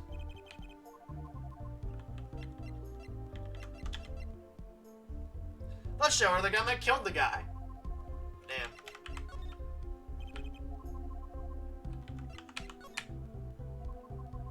Damn. Alright, well, I guess I'm done here, huh? Where do I go next? Where do I go next?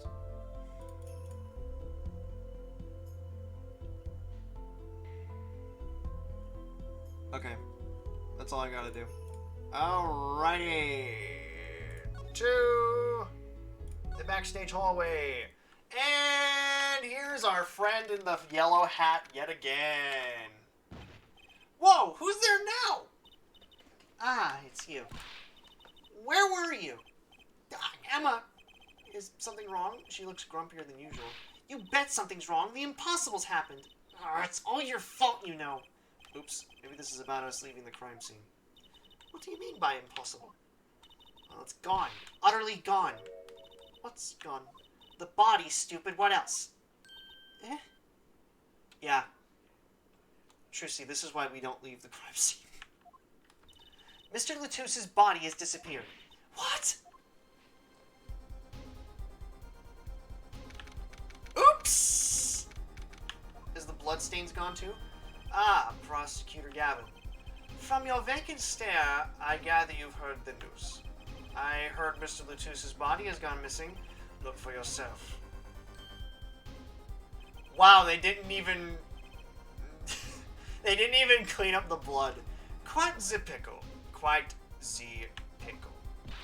How can you just stand there? We have to start investigating. There's no need for alarm, Fräulein Detective. All entrances and exits have been sealed. The body will not leave the building, so I suggest we go find ourselves a cadaver. There will be plenty of time to ponder the whys later. Well, you seem pretty sure of yourself, Mr. Gavin. Oh, we'll find him. I'm rather enjoying this. How could Mr. Latus's body just disappear? Well, you heard the man. Let's get searching. I don't know if this is exactly the right time, but... Yes, Darian? See, Gator's gone missing. It was in the dressing room. Guitar? Who's guitar? Do you mean guitar? That's what I call my guitar. You like, man? Your guitar was stolen? This hasn't been a good day for guitars or guitars. Okay, body first. Okay, body first, then guitar. And if someone finds that guitar, please bring it to our dressing room. Gator's like a missing person. No lost and found, not lost and found, mate. Man. Disappearing act. Well, this sure is a... What did he call it? A sausage? No, wait. It was a pickle. And it's your pickle. I told you to stay in the room. Sorry. Not much else I can say. It's alright. Top priority now is finding that body. You can make it up to me later. 10 bags or so of chocolate snackos should do the trick nicely. You should watch your sugar intake, Emma. Is that all I have to do is talk about the disappearing act? Yep. That's all I gotta do. To the backstage hallway! What am I supposed to do from here?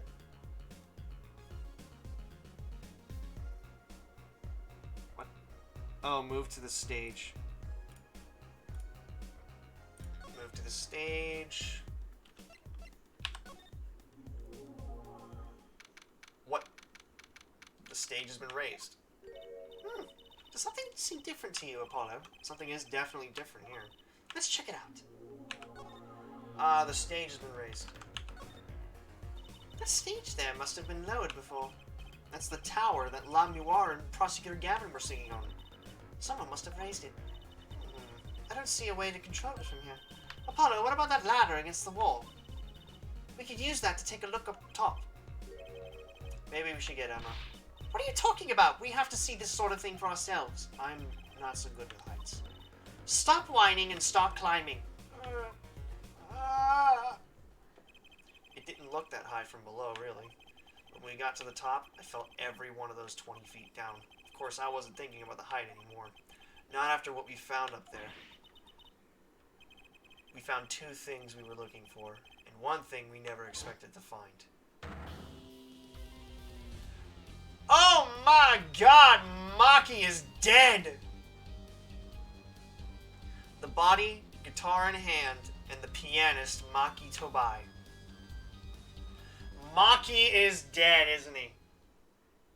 He's dead. Maki is in fact dead. Maki is dead. Wow, that concert last night sure went south in a hurry. No kidding. Why did they arrest Maki? Oh, Maki's alive. Why? Don't look at me like it's my fault. Maki Tobai, the blind pianist. Arrested on suspicion of murdering Romain Latus. I can't believe such a cute little boy could do something so horrible. I guess they had proof of some kind. What proof could possibly... morning. Prosecutor Gavin? What a night, eh? I apologize for being so upset. Mr. Gavin, do you know what's going on? Why did they arrest Maki? Why? Don't look at him like it's his fault either. It was tough for me, too. We performed together that night, after all, yet. Yet? The powers that be, given the circumstances, it could only have been him. What do you mean by the circumstances? La Miroir was invited from Borginia as an ambassador of goodwill. It is vital that this case be wrapped up swiftly. That's all the power that we want, really. Well, those are circumstances, alright. But what makes Maki the only possible suspect? Yeah, forehead. You seem to have forgotten that you're talking to the prosecution, the enemy. Ah, right. I think I like this side of Prosecutor Gavin better, actually. I'm not at liberty to discuss the particulars of the case, especially not to the defense attorney. What? Did you just say me, the defense attorney? That's what I came to tell you. He's down at the detention center. He wants to request your services. He? You mean Maki? Maki wants me? This is what we've been waiting for, Apollo. Let's get going. Right. Good luck. I'm off to question La Miroir. Right. Later. I hope I'm up to this. July 8th, Detention Center, Visitors Room. Man, I just don't get it. I refuse to believe that a cute little kid like that could do something so terrible. You said that already. Hey, Maki. Maki, everything's going to be okay. We're here for you. Hi. Oh, hi. Maybe you can tell me about last night? Ah, I don't speak Borginese. Huh? That was when I realized how tough it must be. A little kid like this, in a country so far from everything he's ever known. Maybe La Miroir can help? But didn't Prosecutor Gavin say she was with him? Good luck. I'm off to question La Miroir. Well, what are we going to do? That's, a good question. I can't think of anything we can do but go with this, and hope for the best at the trial tomorrow. Please save me! I didn't do anything! That's pretty much all I'm guessing he's saying. Alright guys, I'm gonna be right back. I need to get myself something to drink before my throat decides it wants to parch itself. I'll be back. Don't go anywhere!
I just realized this is going to be a really crazy trial. If you honestly really think about it. Oops. Alright. Yes, please save. And let's get into the courtroom. And have fun in there, shall we? July 9th, 10 a.m. District Court. Courtroom number 3. Court is now in session for... How do I say that? Maki Tobaye, Your Honor. The pixie of the arpeggio. Right. Here's trial. Court is in session. The defense is ready, Your Honor. The prosecution is A-OK, Herr Judge. Very well, Prosecutor Gavin. My opening statement, yeah? No, actually, there was something else I wanted to ask you about. Yes? Say you're going to visit someone in the hospital with an incurable disease. What do you say to them? Eh? I mean, you wouldn't say get well soon, right? You'd only be kicking them when they're down. What are you talking about? Actually, I'm going to visit someone who's terminally ill. Right after this trial, the Chief Justice's son. The Chief Justice? His son is afflicted with the most terrible disease. He doesn't have long, it seems. Oh, no. Man, this is a downer. This is a down chapter. So I thought I'd go pay him a visit. I thought saying something moving might be the order of the day. Why don't grown-ups ever just say what's on their mind instead of pretending? She's looking at me with something like disgust.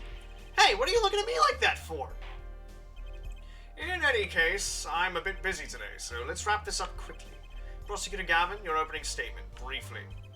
You're in luck here, Judge. I believe you'll be going on your hospital visit sooner than you think. First, to review the victim of this case. Romain Letus, age 35. The global manager for Diva Songstress Lamuel. Wow, it's really easy to say that name now after I learned its pronunciation. The cause of death, blood loss due to being shot by a large caliber revolver. This report has all the details. The court accepts this into evidence. He reads and he's just like, 45 caliber? Jesus! 45 caliber? That's quite large, isn't it? A direct hit from that could knock a man off his feet. However, the bullet struck him in his shoulder. The damage to the body was slight. Death was not immediate. Sadly, his blood loss was such that he could not be saved. I suppose the victim's condition could have been much worse, considering. 2 shots were fired. One shot missed, the other penetrated and passed through the victim's shoulder. Both bullets were found in the wall at the scene. Observe the diagram.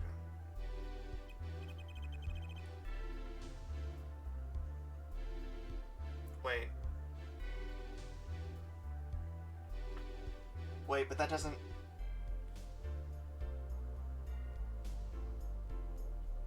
Hang on.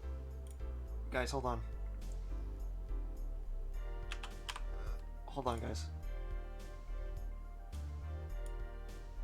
Hold on, this is very important. Give me just a minute.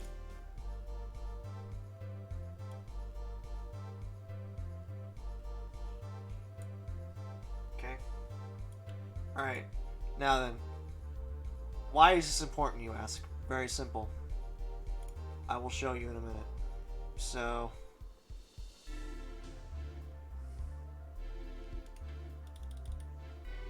slow it down a little bit.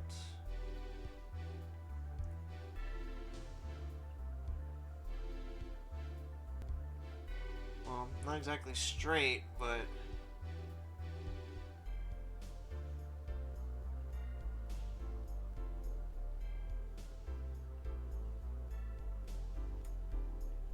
okay. So I already see a problem. I already see a problem here. Granted, it's not my straightest work, but as you can clearly see, if he was shot there, then a bullet should not have gone through. Well, they said that the bullet is stronger, so maybe it was like strong enough to go through that wall. But if that's the case, wait, no. If that was the case, then it'd be slowed down a little bit, wouldn't it? But the bullet looked like it went, like, clean through the wall.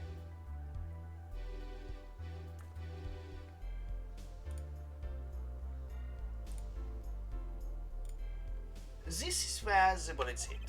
I see. The court accepts this evidence. If we're talking about a .45 caliber revolver, we must assume that the killer was adept at the weapon's use. Really? Yeah, apparently weapons that size have a powerful kickback. If, say, the judge tried to fire one, it'd break every bone in his body. The defense will take more care in choosing examples. And as I was saying, the victim was shot backstage in a dressing room. The dressing room has only one entrance, this door. Oh, that's why I couldn't enter those doors. They weren't doors to other rooms, they were doors to the backstage hallway. That does seem to be the case, yes. However, there were witnesses who heard the gunshots. Wait, if that's the case, why didn't we see the gunshots coming through the wall? That's a little strange to me, if this thing's as powerful as they claim. He's talking about you and Emma, huh? Yet, when the witnesses entered the room, it was empty, save for the victim's body, of course. But that's impossible! Exactly. Oh, wow. This murder was impossible. For all but one person. One person? That is, of course, the defendant, Maki Tobai. Only this defendant could have committed the crime. But how?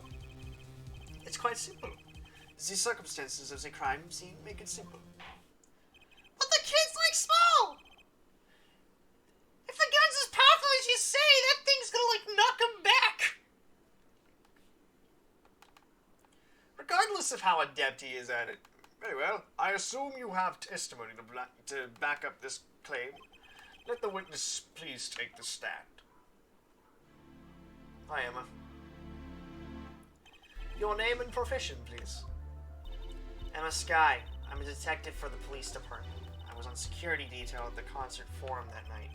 Emma seems tired somehow. Security at the concert, you say? Some security I was. Couldn't even stop a murder. Now, don't blame yourself. Things like this happen. I've made even bigger mistakes in my career, you know. I'm sure that makes her feel much better. I want to hear about these bigger mistakes. In any case, because you were on security details, a crime was quickly discovered, and we were able to identify the killer. You may give the court your testimony if you would. Describe the circumstances of that day, and your discovery of the crime, please. My fingies are starting to fucking hurt. Fuck. Alright. Murder circumstances.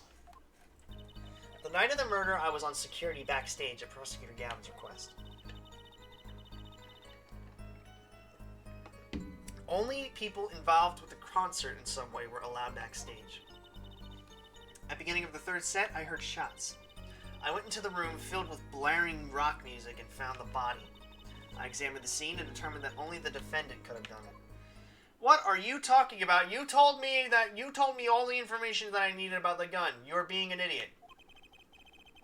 It was lucky that a detective was the first on the scene. But that door was the only way out of the room, right? Yeah, pretty much.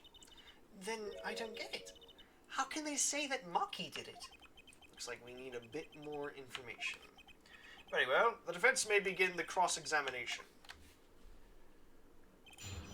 Alright. Lowering down. Yep. That night of the murder, I was on Prosecutor Gavin's request. Hold it! The night of the murder was the night of the concert, yes? That's right. What was the detective doing on security detail, might I ask? If it was only a concert. My thoughts exactly. But orders are orders, even when they come from rock gods. Prosecutor Gavin? Yes, allow me to explain. I smelled something that day, you might say. The stench of conspiracy. That day at the concert hall. Conspiracy? Conspiracy, I say! Well, isn't it obvious? My keys. That whole morning, no. The whole day was ruined. And it's all because someone stole my keys. I couldn't ride my hog to the show. I couldn't open my guitar case. There he goes again. Isn't it possible he simply misplaced them? Misplaced them! Misplaced items don't just wander into a murder victim's hand on their own. What's this? Prosecutor Gavin, if your keys were in the victim's hand, that makes you a prime suspect. Oh shit, did I say that they were my keys? I meant someone else. I meant Marky's keys. Love, slow-acting and new. Atroquinine is waiting for you. He's singing something. Does everything with this guy have to be so over the top? The killing happened in the middle of my concert. I was like a sailor adrift on a sea of sound. Anyway, I didn't want anything else stolen. So I put the detective with the most time on their hands on the task. I see, I can accept that. Well, I can't! What do you mean, time on their hands? Please, the testimony.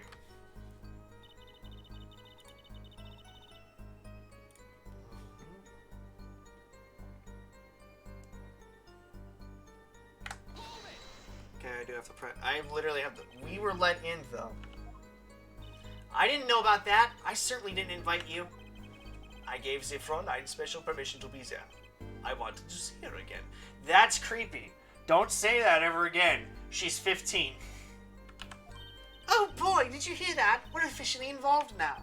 Gee, great. Some other hangers-on tried to get backstage, but I drove them off. So no other outsiders were there then? And then, at the beginning of the third set, I heard gunshots. I'm pretty sure I don't press that, because I was there. Why do I have to press everything? I'm just going to press everything. I believe we were having a chat when we heard the shots. You were the one chatting. I was eating Snickers. Ah, hey! No snacking in the court. And you're sure the shots came from La Bureau's room? Yes, absolutely. Yes, I'm the one being cross-examined here. Here, this'll keep you quiet. Thanks. So, how about it, Emma? You were right there. Hard to be mistaken about that. Please either talk or eat, not both at the same time. Right, so after that, me and Mr. Lawyer there opened the dressing room door. I went into the room filled with blaring rock music and found the body. I'm gonna press everything. Rock? Blaring. Yes. When you say rock, are you referring perhaps to this rock and roll music that's so popular these days? That's right. We went into the dressing room. Music was blaring over the speaker on the wall. They piped sound from the stage into the backstage to the speakers.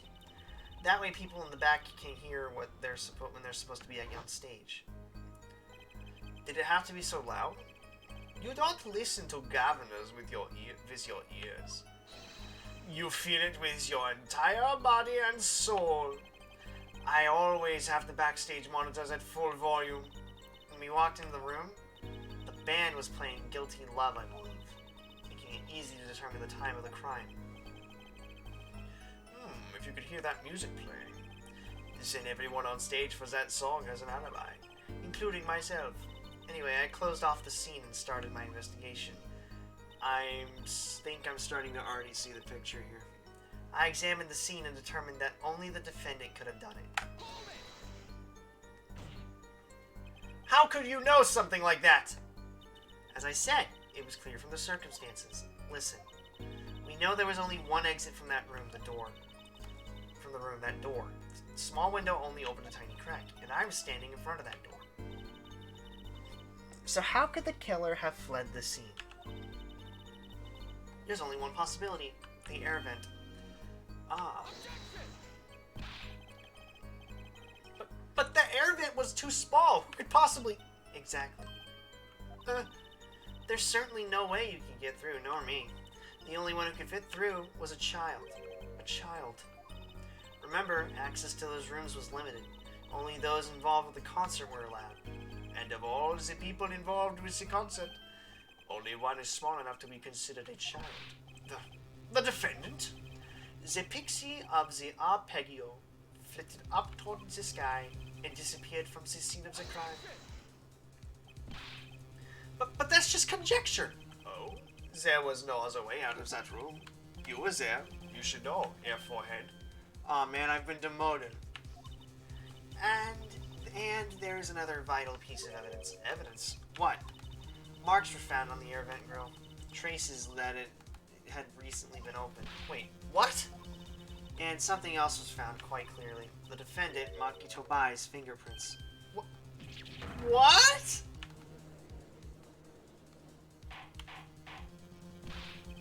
Order! Order, order!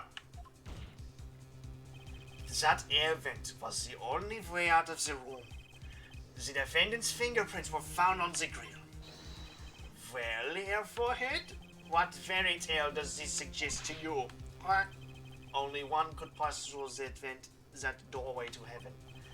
And that one is our pixie. Why are you looking at me, Apollo? Hey, I was whooping it up in the audience. So this was his decisive evidence. Quite decisive indeed. I believe that's enough of that. The prosecution has a rather convincing case. The only way in and out of this crime scene was watched, making the defendant the only one who could possibly leave the scene. Simple and decisive. I believe we've heard enough to determine our verdict, even if I wasn't in a hurry to make a hospital visit. I'm sure the Chief Justice will appreciate the gesture. Unfortunately, we have no direct witnesses. Fortunately, the criminal left decisive evidence for us. That will have to be enough. It can't be over already. Very well. I believe this trial is finished. If the defense has no contradicting evidence, the prosecution has presented our proof, clear and plain. If you have contradicting evidence, it'd better be clear and plain. Apollo, they've got us on the ropes already. We've got to come up with something quick. I know. Think, what can get us out of this? We need evidence or a witness that can prove Maki is innocent beyond a doubt. Without that, Mr. Justice, do you have contradicting proof that could overturn the prosecution's case? If you do, you'd better tell us about it now. This is it. And so soon.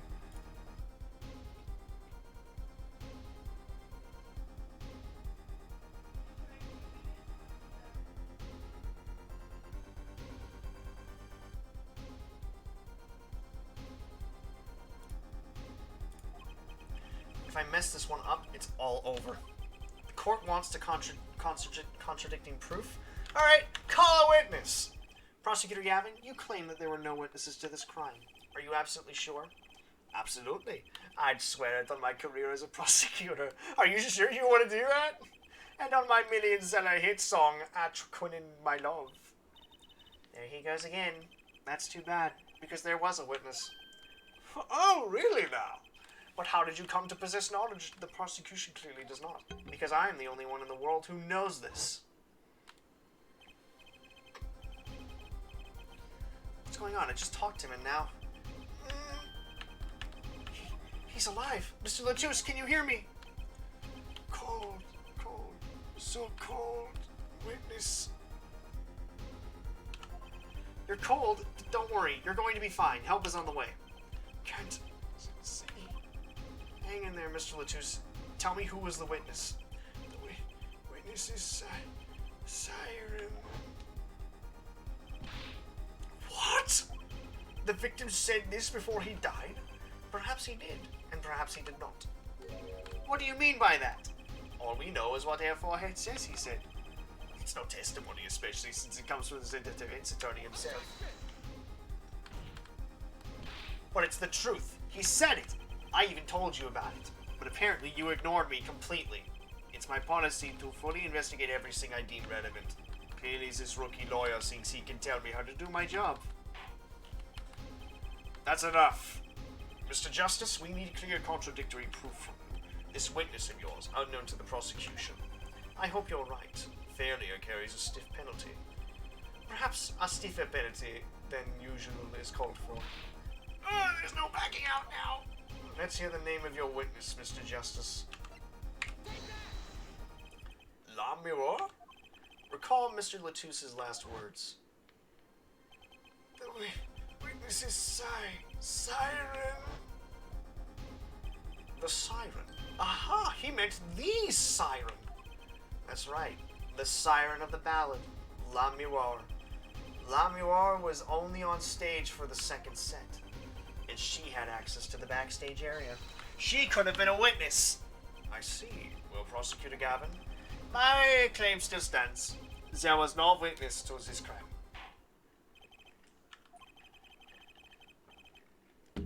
Very well. Let's hear it from the horse's mouth, then, shall we? We will now take a break from Detective Sky's cross-examination. Please show La Miroir to the witness stand. La Miroir would say nothing of night of murder. Not today, though. Today we'll drag that story out of her no matter what it is.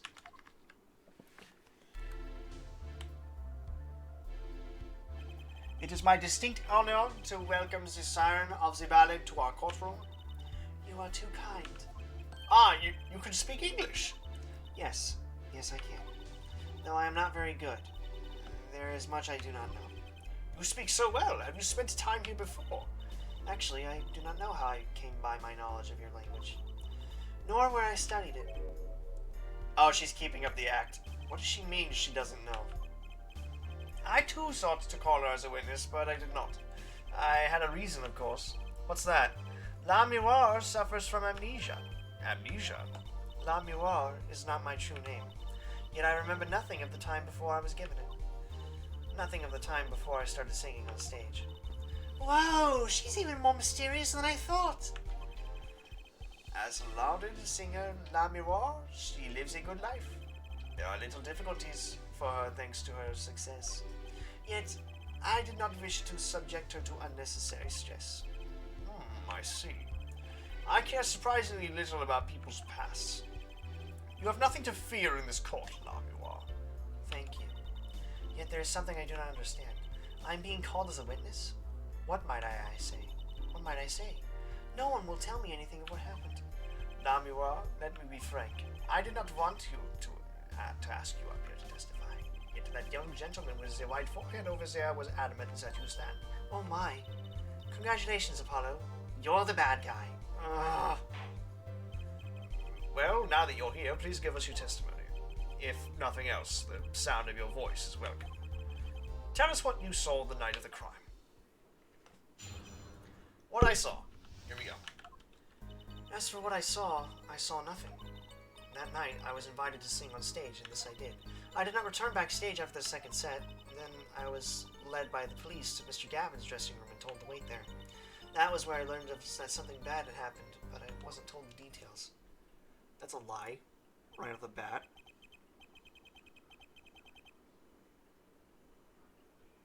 Yeah, that's a lie, right off the bat. I must say, you sound wonderful, just testifying. I hope he was too distracted to hear what she was actually saying. There you have it. She saw nothing that night. Now we can only pray that the defense has the sense to admit defeat and refrain from detaining her longer than needed. Wow, you just got better, Apollo. Way to go! Very well, Mr. Justice. Keep it short and sweet. La Miroir wouldn't talk to me the night of the crime. She must know something, and I've got to find out what. What I saw. Bring it. As for what I saw nothing. That night I was invited to sing on stage, and this I did. I did not return backstage after the second set. Liar. Liar. I'm sorry, La Miroir, but I'm having trouble believing you. What do you mean you're having trouble believing me? You remember this brooch, do you not? Why, that's La Miroir's. She was wearing it for her song. Care to add that to the testimony, Prosecutor Gavin? What?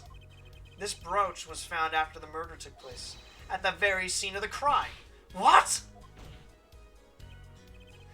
La Miroir? How did your brooch get backstage if you did not go there yourself? And as Prosecutor Gavin has just told us, you had been wearing it during your performance that night. Prosecutor Gavin, you fuck! What is the meaning of this? La Miroir, please explain.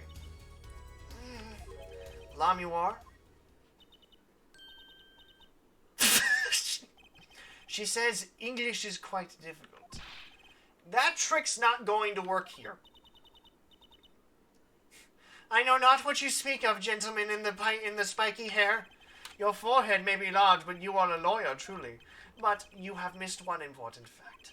What now? I'm not the killer, you idiot. In fact, at the time of the incident, I went backstage, but only for a moment.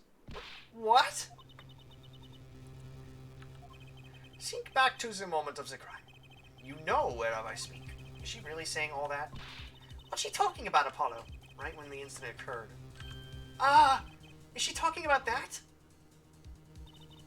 Watch this room for me. I have to call for backup. Right, understood. You want me to make sure no one comes in, right? Mr. Latouche, can you hear me? Cold. So cold. Witness. You're cold. Don't worry. You're going to be fine. Help is on the way.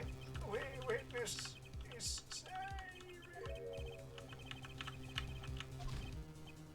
Yikes, Emma, what was that?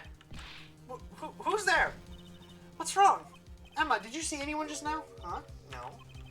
I could have sworn I heard a door close. I looked into the room. Just a glance, mind you. So this was when your brooch dropped. How did it drop from the door to the floor near the cabinet? How? That explains that. It does. There was no other time I could have dropped it. But that's ridiculous! You only looked in for an instant when you dropped your brooch? Yeah, forehead. Oh shit, I pissed him off. She has raised a possibility. The only thing that can counter that is evidence. So she looked in at the crime scene. Actually, I intended to go into that dressing room. I knew nothing of what had happened, of course. But the moment I opened the door, I heard a horrible voice. A forehead shouting, "Who's there?" no doubt. A horrible voice indeed. I closed the door immediately. Well, that explains the brooch. Let's return to your testimony. That's too convenient. She's hiding something. Lamoire, you did look into the room though, right? Yes. Testify as to what you saw. Very well, though it was only the briefest of glimpses. When my performance was finished, I went backstage for just a moment. I saw nothing. The late Mr. Latouche's body was behind a wall.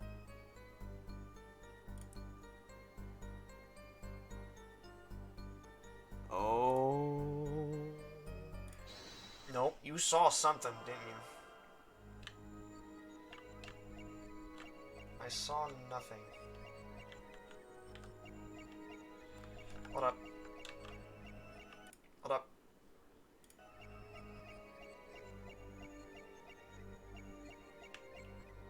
Give me a minute. I gotta make sure of something. Move to the neck.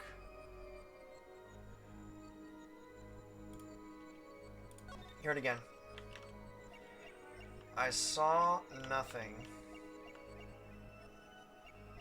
The late Mr. Batu...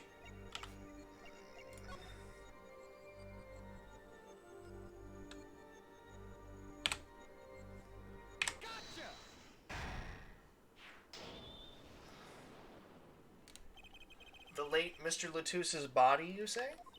Yes, yes. You know something more about Mr. Latouche's death than you are saying. What? I could see you trying not to remember, but the effort made you swallow.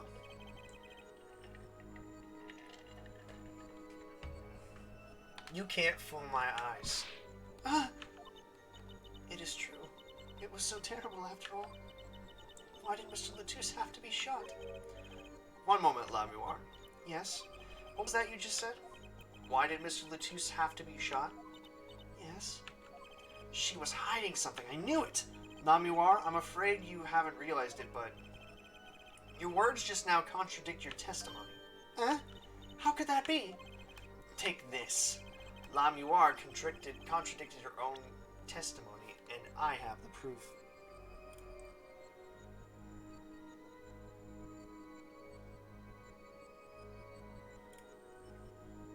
Investigation report? Which one's the... Is it the investigation request? Yeah, it is.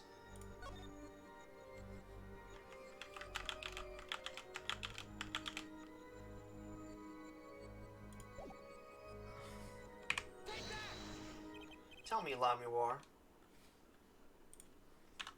How did you know he had been shot? Well, immediately following the incident, a gag order was placed on the scene. This is the document proving that. In In your testimony, you told the court, no one told me anything about the incident. Furthermore, you testified that you had seen nothing. Oh no! Yet you knew that Mr. Latouche had been shot. How could you have known? Oh no! York!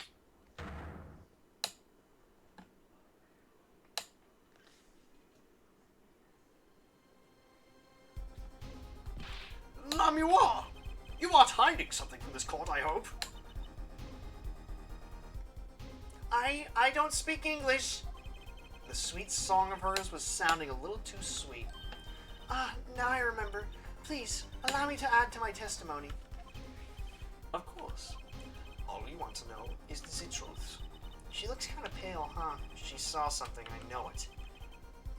Even the victim said so. I saw bullet holes in the wall and knew Mr. Latouche had been shot. Oh, did you?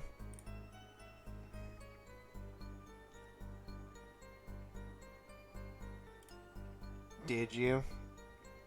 Did you, though? Did you really? Did you really?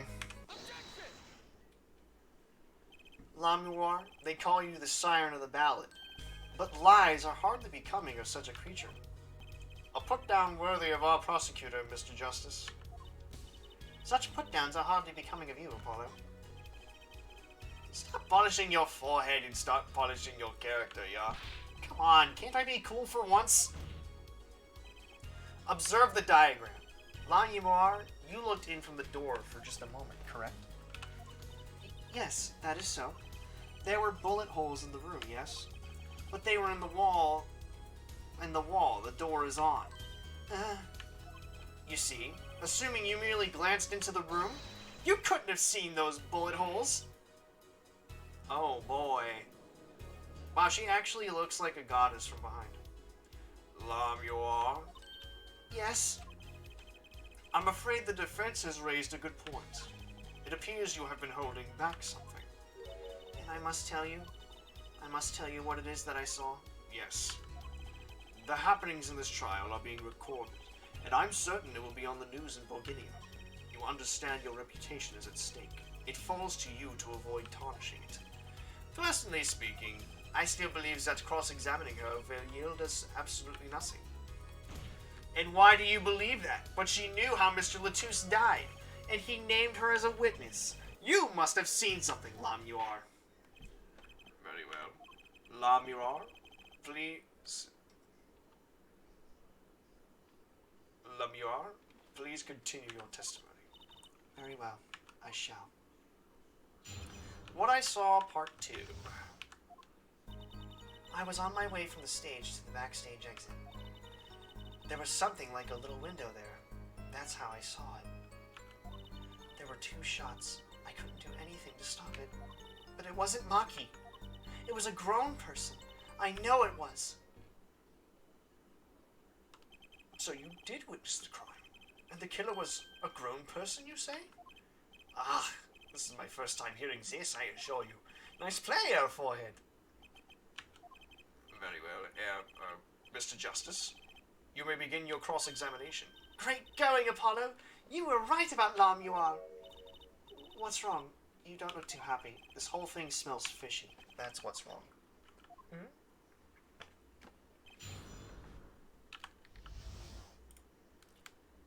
Why does it smell fishy?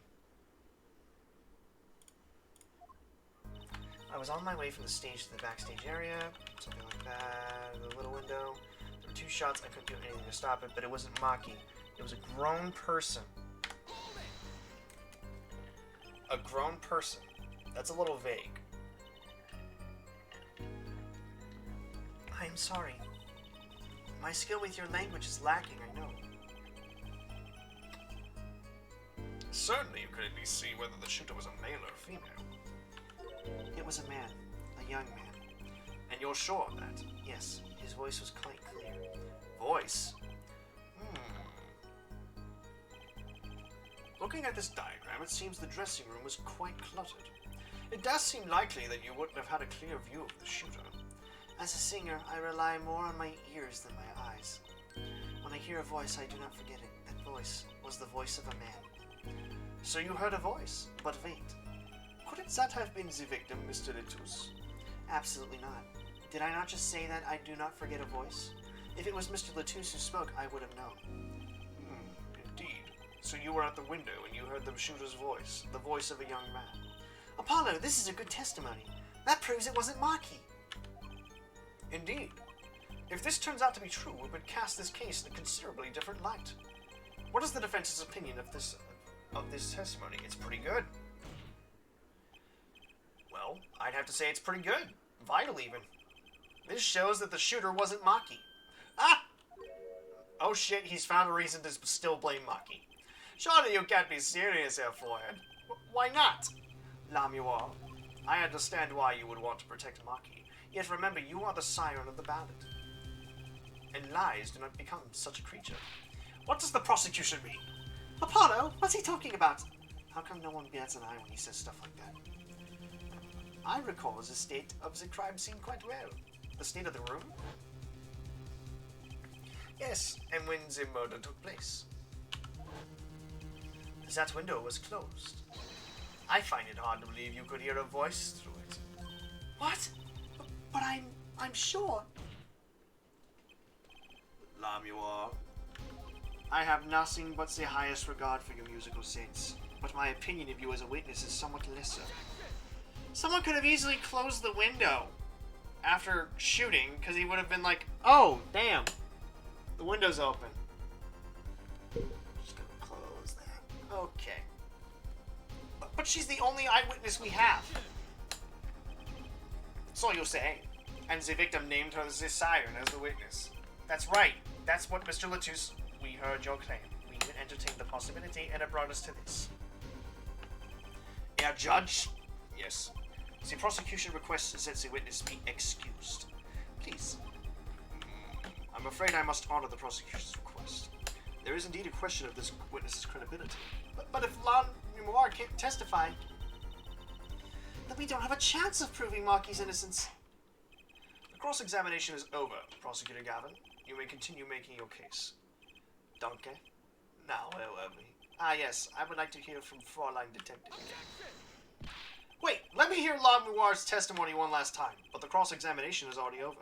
Until such a time as a need arises, this witness may leave the stand. No, I don't think I'm gonna leave. I'm sorry, I could not be of more assistance. Okay, I'm gonna leave. Never mind.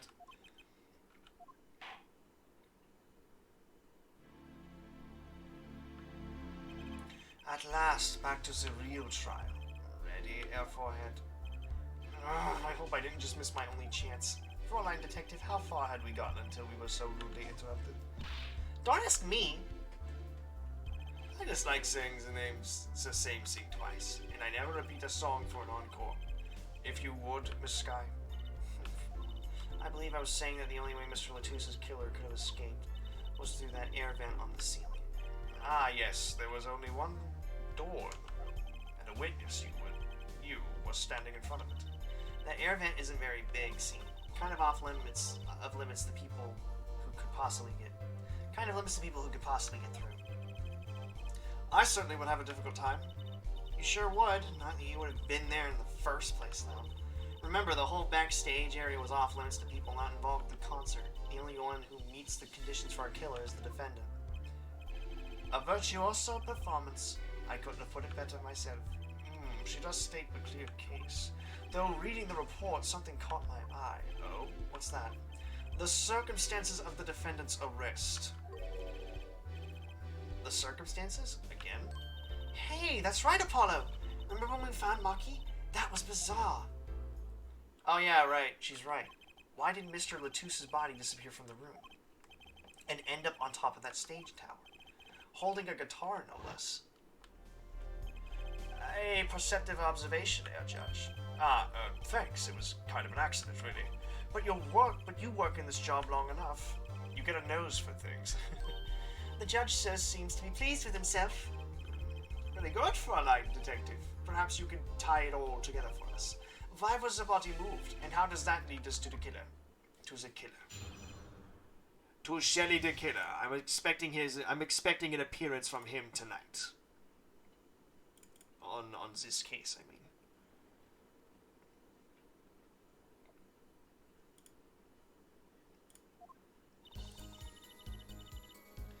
I believe Maki stole the body because of some lyrics. Whoops. He moved the body to match Lamuar's song. No one in this country had a motive to kill the victim, and Maki practically left his signature at the scene. All of this evidence clearly points to the defendant. Lamuar's song? Yes, the guitar's Serenade. You noticed its code too, did you not? Its code? All the events that day followed the lyrics to our song. Yep. First, the keys my heart held on to so tightly were stolen. Then Prosecutor Gavin's guitar burst into flames on stage. Mr. Latusse's life was taken by a bullet. The rest hardly needs explanation. Guitar, up together to the sky. That's mad! It's like a story out of some fairy tale. I admit I'd forgotten about the song, but there it is now waiting for me, the grand finale as it were. Hey, you know, I was the one who first noticed that. I've heard of jumping rope to songs and counting to songs, but killing? It's a wild world out there, Herr Judge. Very well. We've heard one song and dance. Let's get on to the next. The cross-examination. I'm not so sure I'm going to be doing much singing. Alright, what's first?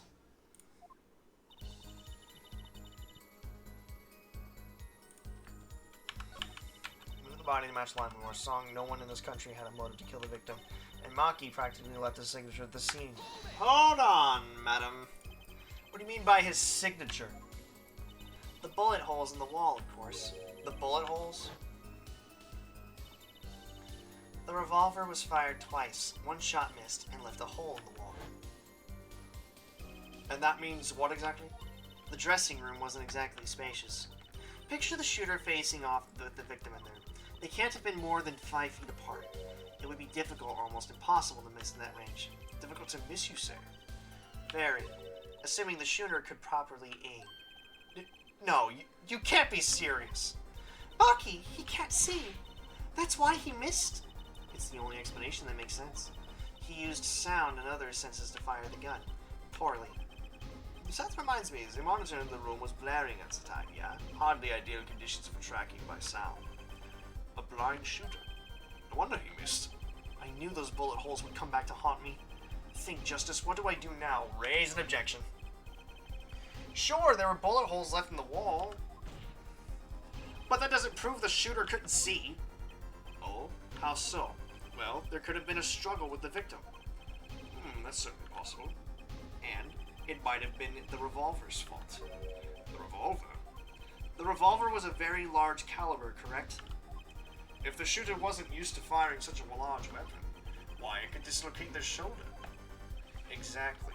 The defendant, Maki Tobaye, is, as you can see, tiny.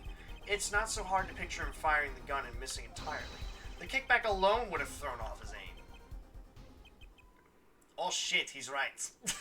A convincing argument, to be sure. Take that, smug prosecution. Apollo? Huh? What? That bit about Maki being tiny. And the gun throwing off his aim? Aren't you kind of, admitting that he did it? Oh. It does not matter why he missed.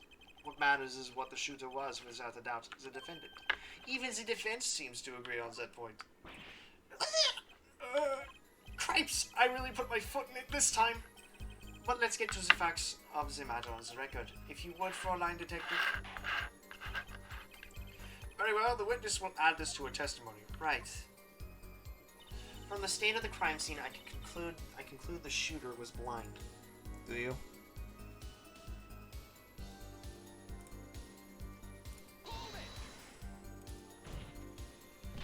You can't say he was blind just because of those bullet holes in the wall. I think I've proven that. I wouldn't call it proof per se, huh? You've merely raised a possibility.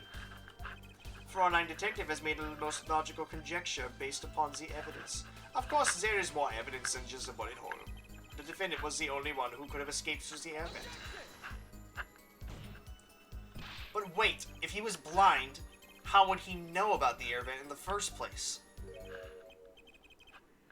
Ah, a very good point. Well, Fraulein Detective, if you would care to explain, he certainly seems sure of himself. Recall the crime scene, if you would.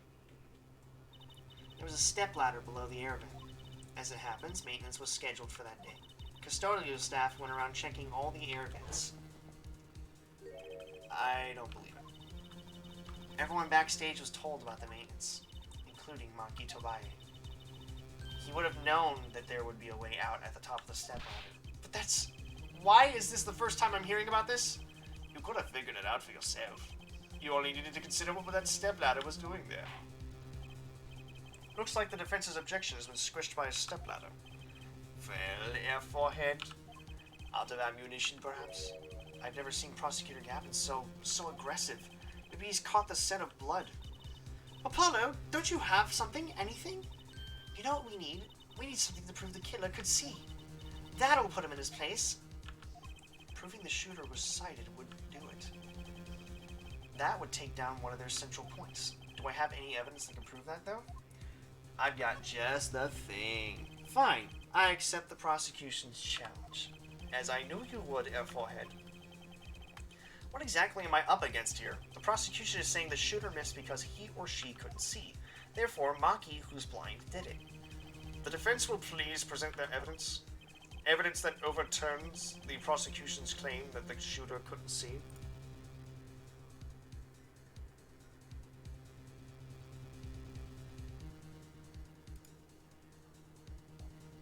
Oh, hey.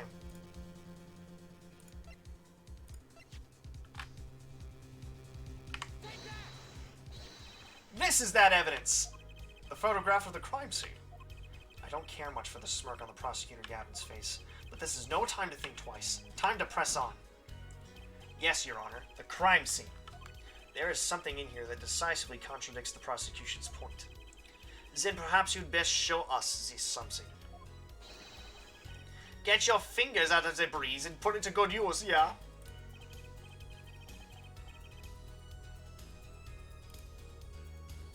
Very well. Very well. Show us what you're talking about, Mr. Justice. The contradiction at the scene of the crime. The contradiction is right here. The smeared bloodstains? I thought it was just my blurry vision. But it really was blurry. The way the victim's hand is raised above his head. Much like a gesture I have seen many times in this court. It's almost as if he wrote something. Aha! I get it! At least I think I get it. Get what, Fraulein? When Mr. Latouche was shot, he tried to write something.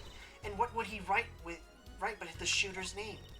And what would he write in it but his own blood? Pretty good, huh? Thanks for making my point for me.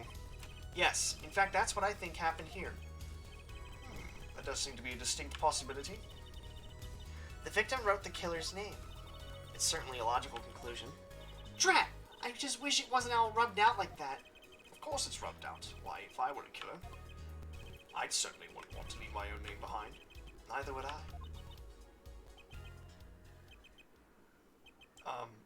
No one has anything else to say? About what? So the prosecution accepts this? You agree that this was the victim making an attempt to record the name of the killer? And that the killer tried to rub out the name? What's your point? What's my point? Let me ask you this. How did the killer know the victim was writing their name? Well, Mr. Latouche was writing something in blood. Once the killer saw what? Wait. Once he saw what it was? But what did you just testify about the shooter? I said they were black. Oh! Yet the crime scene itself contradicts that. The killer had to have been able to see. Why would they rub out the name in blood otherwise? May I remind the court that the defendant Maki Tobaye was blind? He couldn't have been the shooter. Impossible. Order! Order! Order! Prosecutor Gavin, please explain to me what all this means. I mean, looking at this photo, it seems quite clear that the shooter could see. Yet up until now... It seems I owe the court an apology. The Gaviniers are a band with law enforcement ties, yet a murder occurred. During a concert, apparently this caused some confusion over jurisdiction. As a result, some reports were not filed in an entirely timely manner. I'm not sure I like the vibe I'm getting here. Hey, Apollo, look at him. Why is Prosecutor Gavin all relaxed and smiling like that? Like he knows something we don't, and he's about to tell us. I've got an idea. Let's rock with these documents. But before that, I have a question for the Vroling detective, if I may. What? Tell me. Why do you think that Maki Tobaye is blind? Huh? What did he say? What are you saying? Of course he's blind. Of course. He's the blind pianist, right? So he's... Doesn't Lamuar lead him around by the hand all the time? No way. I have a report here on the defendant Maki Tobaye. According to this, Maki Tobaye can see perfectly well. What?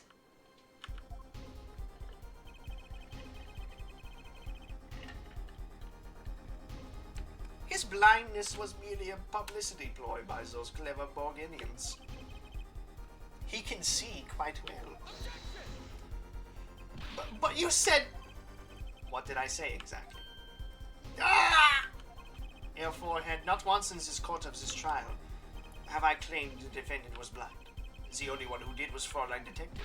But that's a significant fact, yes. Consider Maki Tobaye sees. And he was the only one who could have fled through the air vent. I see no problems with this. But what about the bullet holes in the wall?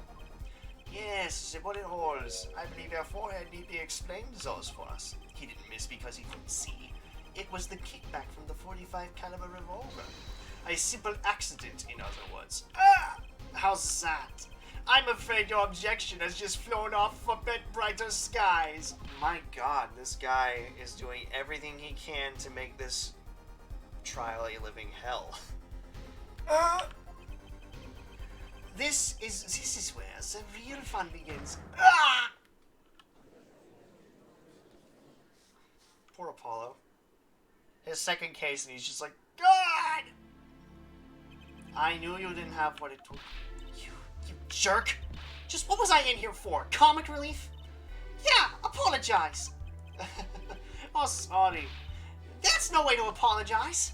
He's angered the Trucy now. Look out. If we can please end the bickering now. Whatever, I'm not leaving. I can't leave like this. I'll come up with some clues to solving this case if it kills me. But your testimony has already given us enough to convict the defendant. Ugh, don't say that. Ah, haha. Aha, what? This blood stain. The criminal tried to wipe it off, right? That seems to be what happened, yes. Alright, we might be able to find out what was really written here. Really? You can do that? That's right, with this. It's called luminol. Maybe you know of it? It's a chemical that reacts to blood. Ah, yes. Have we done those tests yet? As if I'm gonna tell you. The bloodstains covered this section of the carpet. In order to perform blood tests, that section was removed and submitted. Perhaps you should request it here in court now. Right, go for it, Apollo. Huh? I have to do the test? You just have to spray the luminol on it. It's simple. A chemical that reacts to blood. I've heard of this somewhere. Yes, I believe an analysis is called for. Have at it. Alright. Right, ready? It's as easy as pie. Just touch the screen to spray an area. Here, give it a try. The eyes of the entire court are focused on me. Apollo, your hand's shaking! Let's do this. What is this? What is this? What is that? Wow, it really works. This must be the power of science. It says IPXX314206. Is that the killer's name? Maybe it is, if the killer was a robot. Aha! I have it! So what is it? I thought those letters IPXX looked familiar. This is an Interpol ID number. Interpol? You mean the International Police Agency? Yes, most are undercover agents working to solve international crimes. But why would he write that number? Why would Mr. Latouche even know a number like that? Good show, Fräulein Detective. Rock on! Eh? Your Honor, we can verify this number immediately. Darian, are you there? Come up to the witness stand. Oi, mates. How you doing? Darian, you heard what we need. Go check into this Interpol ID number. Sure thing. Give me 30 minutes. No, give me 27. I'm not sure what to think of all this. The prosecution's case is airtight, or so it seems. Yet if this number is really that of an Interpol agent... Oh, wait, I know. What if Maki Tobias is really an undercover Interpol agent? That would be a possibility. A possibility, yes. And one that would mark him as the killer for certain. Why did Latouche know an Interpol ID number? That's what I want to know. Well, we have some time while we wait Darian's report. Let's work on unraveling another mystery, shall we? A curious mystery concerning Maki Tobias. What are you talking about? Fräulein Detective, please accept my apologies. I received words that the defendant could, in fact, see just before the trial began. It seemed too much of a bother to tell you. You had me until that last bit. Does this not raise a rather straightforward question? Well, sure. Why did Maki pretend he couldn't see? Exactly. It makes little sense. What do you think, Air Forehead? Huh? Me? Maki Tobias pretended he was blind. Do you know why? How could he know? How could he know? Wait, Prosecutor Gavin knows why, doesn't he? He's known from the start of the trial. He's been leading us on the whole time. Something wrong. Do you think perhaps this is all some kind of game? No, since the moment I heard that report, I knew why. I suppose people who have sold over 1 million records really are something else. I need my lights. Where's my light switch? Come here. Turn on.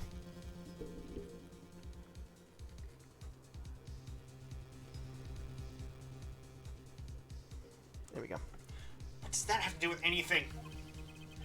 There was a reason why Maki Tobias pretended to be blind, but it wasn't for his own sake. Getting the picture now? It wasn't for himself? Well, Mr. Justice, can you present evidence that shows us why the defendant had to feign blindness? I don't know. Wait. Hold on. Why that? Why?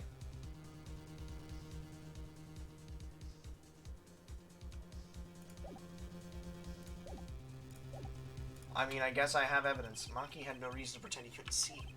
Which means, no, it couldn't be. Good show, Air Forehead. It seems you've thought of something. Why can't I figure these things out on my own? I hate having to take my cues from this guy. Very well, look at this. This is why he was pretending he couldn't see. That is Lamuar. Lamuar and Maki Tobias. Recall their relationship.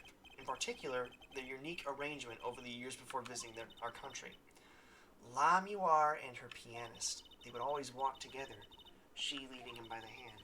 Even when they got on stage, she would lead him to the piano. She would walk all the way over there with him. That's right, because he was blind. She led him at all times, never letting go of him. All times. Yet we have just learned something that makes their arrangement peculiar indeed. Maki could see. Why did they have to keep up this act the whole time? Well, wasn't it part of their performance? I think there's a simpler explanation. Maki did not need to be led by the hand at all. That can only mean one thing. Really? Really, it was all the other way around. The one who needed to be led by the hand was Lamuar. What's this? So you mean to say that Lamuar she's... Yes, Your Honor. Lamuar is blind. What? Wait a minute. Wait a second. Wait a minute. Wait a second, mister. This is crazy. Prosecutor Gavin, what do you mean she's blind? I need to see her eyes again. They don't look cloudy. Is it now? Please shed some sanity on this madness. The defense has made an outrageous claim. The only thing outrageous I see about the defense is his vast forehead. Yet I see it is not vast in veins this time. He's quite correct. But that makes no sense. Yeah, wasn't she supposed to be the landscape painter in sound or something? Well, since we have her here... Uh-oh. Why not ask Lamuar himself? I believe she is still in the witness waiting room. Apollo, what does this mean for our case? Don't ask me. I had no idea she couldn't see. I hadn't even imagined it until now. Bailiff, bring in Lamuar.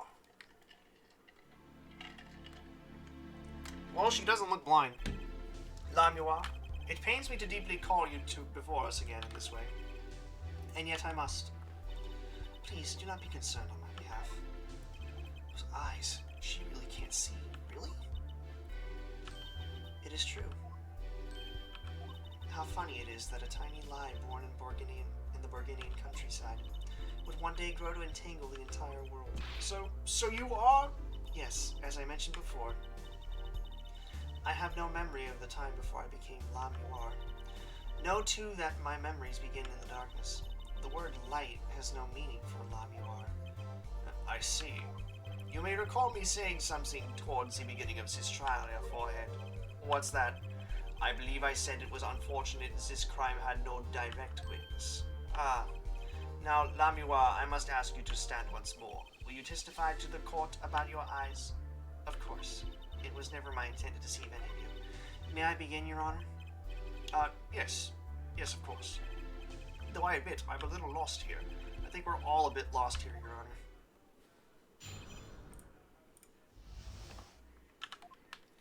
I have no memory of the light.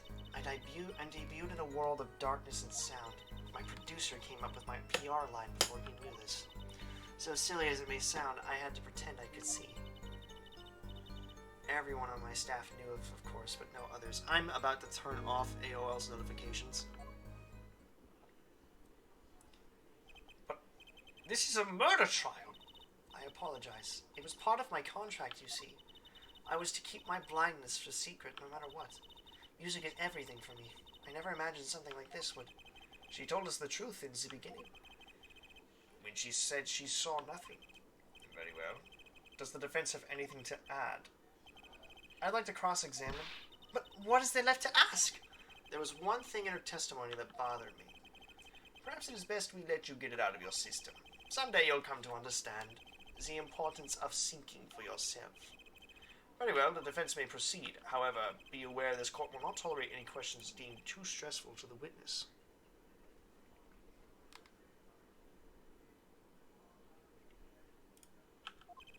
Okay. There was only one part that bothered me. Just let me ask about that and I'll be happy. Let me see. I have no memory of the light. I debuted in a world of darkness and sound. My producer came up with my PR line before he knew this. So silly as it may sound, I had to pretend I could see. Everyone on my staff knew, of course, but no others. When you say your staff, do you include Mr. Latouche? Of course. He was my manager, so he knew. And that's what's been bugging me. Something the matter, Mr. Justice? I believe I know what is bothering our young defense attorney. You are thinking of when you discovered the body, yes? Is he right, Apollo? Yes, I was.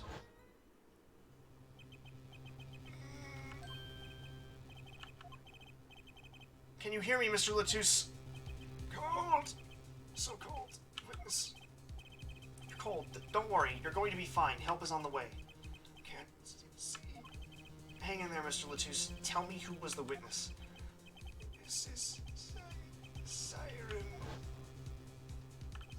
Mr. Latouche told me to ask the witness, and he named you. Why would he do that? He knew you were blind. I don't know. What did I just say? You need to learn to think for yourself. Meaning what?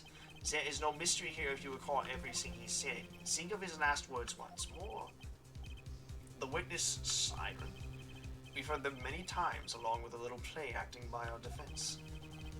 I remember them well myself, but that statement is not what I refer. I mean what he said before that. Before? What came before that? Ah! That's right, he tried to tell you. When he said can't see, he was talking about himself. He was talking about the witness. I see.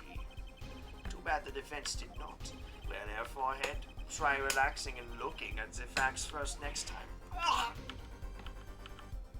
No! I refuse this fate! Recall Lamuar's earlier testimony. I was on my way from the stage to the backstage exit. There were 2 shots. I couldn't do anything to stop it. But she couldn't have heard those gunshots. I thought we proved that. That is not the most important point here. The moment he was shot, Mr. Latouche witnessed her through that window. What else would he have named her? Why else would he have named her as the witness? Ah, but I really did hear them. 2 gunshots, and the man's voice. Unfortunately, such a thing was impossible. The window was closed, even though clearly the killer could have closed the window. But hey, we're not going to talk about that now, are we? Because we're stupid if we're over here and prosecute the town. I mean, the only smart one is Miles Edgeworth's. We have already run a simulation, of course. But it was so clear. If I heard that voice again, I would know it in an instant. Your Honor, what is it, Bailiff? Can't you see we're in a session here? We have the results back from the investigation. Investigation? Ah, the Interpol number that Mr. Latouche left us. Well, let's hear it. We will continue this cross-examination afterward. Detective Crescend, your report, please. I'll ask the Interpol about that number. I'm sure you'll find their answer intriguing. Quick work as always, Darian. Very well. Tell us about the number. Is the defendant a secret agent? IPXX314206. The agent registered under this number was Romain Latouche. What? Our undercover Interpol agent was Mr. Latouche himself. He was apparently in the middle of an operation. So, when he wrote those letters, he was trying to tell us his own identity. And a cautious killer tried to wipe them away. Mr. Latouche was an undercover Interpol agent? So him being Lamuar's manager was just a cover, most likely. There's one other important detail I found. Well, out with it! It concerns that .45 caliber revolver, the murder weapon. Apparently it belonged to Romain Latouche. He had an Interpol permit to carry firearms. And the registration number on the revolver matched. So the victim was killed with his own weapon, which makes sense. It's hard to imagine someone who wasn't an Interpol agent with such a large revolver. So the victim was an Interpol agent on an undercover op. I wonder how that ties into everything. It's got to tie in somehow, you'd think. Yeah, somehow. Thanks for looking into that for us, Detective Crescend. It's a great help. Oh, no problem at all, Your Honor. I'll be heading out.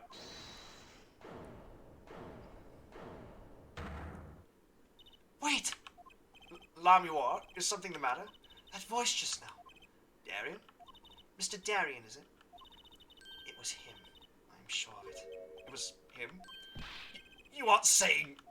That voice I heard talking... Oh, yeah, that would make sense why his thing was, like, off-key. That voice I heard talking to Mr. Latouche when I heard the gunshot fired. It was him. It was Mr. Darian. Is this some kind of joke? What? No way. There's no way I would have done it. Oh, Darian. The courtroom fell into such a chaotic state. The trial had to be suspended temporarily. I've never seen that happen before. Of course, it's not every day that you get an accusation like that one. Lamuar fingering Darian Crescend. Not only is he a guitarist, he's like a detective. Could it really have been his voice Lamuar heard? Things were changing fast. And frankly, I wasn't sure I could keep up with it. Hey! No whipping out now, Apollo! Oh boy, that was a long one. I'm starting to think these 2.5 hours aren't doing much for this. I really am. Also, sorry I didn't talk to you guys that whole time. I was legitimately, hypnotized by the whole thing. You know how it is when you play a game and you just, get caught up in the moment, right? Hey, Apollo! What? Well, actually, nothing. I mean, something. Or maybe not.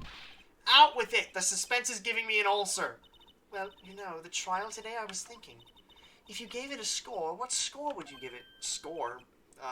Gee, I guess I would, or maybe, well, I'm just as bad as you. See, it's so vague. Clearly. Maki avoided a guilty verdict, which is something, though I can't say I'm any less confused about the case. I'll ask Interpol about that number. I'm sure you'll find their answer intriguing. That number, agent registered under this number, was Romain Latouche. And the victim, Mr. Latouche, who would have guessed he was actually an undercover Interpol agent? What a mess. And we don't have any idea what he was investigating. Well, true, but we know who shot him now. Lamuar told the whole court. Wait, that voice just now. It was him, I'm sure of it. That voice I heard talking to Mr. Latouche when I heard the gunshots fired. It was him. It was Mr. Darien. It's another mystery, Apollo. I love mysteries. I don't. Speaking of mysteries, what's Mr. Wright up to? I wouldn't mind asking his opinion. I didn't mention it. I haven't seen Daddy around. Wait, what? Is he some kind of stray that just wanders in and out at will? I won't say that, but he has been going out a lot. Some top secret mission, he said. Top secret? Anyway, you can't just rely on him to save the day. And you've got me to help you. We'll be fine. Fine. Right.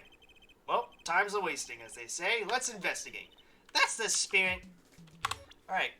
That is going to be it for today. I don't think my brain capacity can handle much more of this. Because, oh my god, that was insanity. So, we're going to continue this on Friday. Or even before Friday, depending on what happens first. I cannot do tomorrow, and I cannot do Tuesday, for I am working those days. So, if you liked this video, please leave a follow, like dear Thalita Powell did. And thank you, Thalita Powell, once more, if you are here still, for following me. It means the world to me, to be honest. I'm trying to make this my, whole thing for life, so that means a lot to me. Thank you. And, other than that, I will see all of you the next time I see you. Later.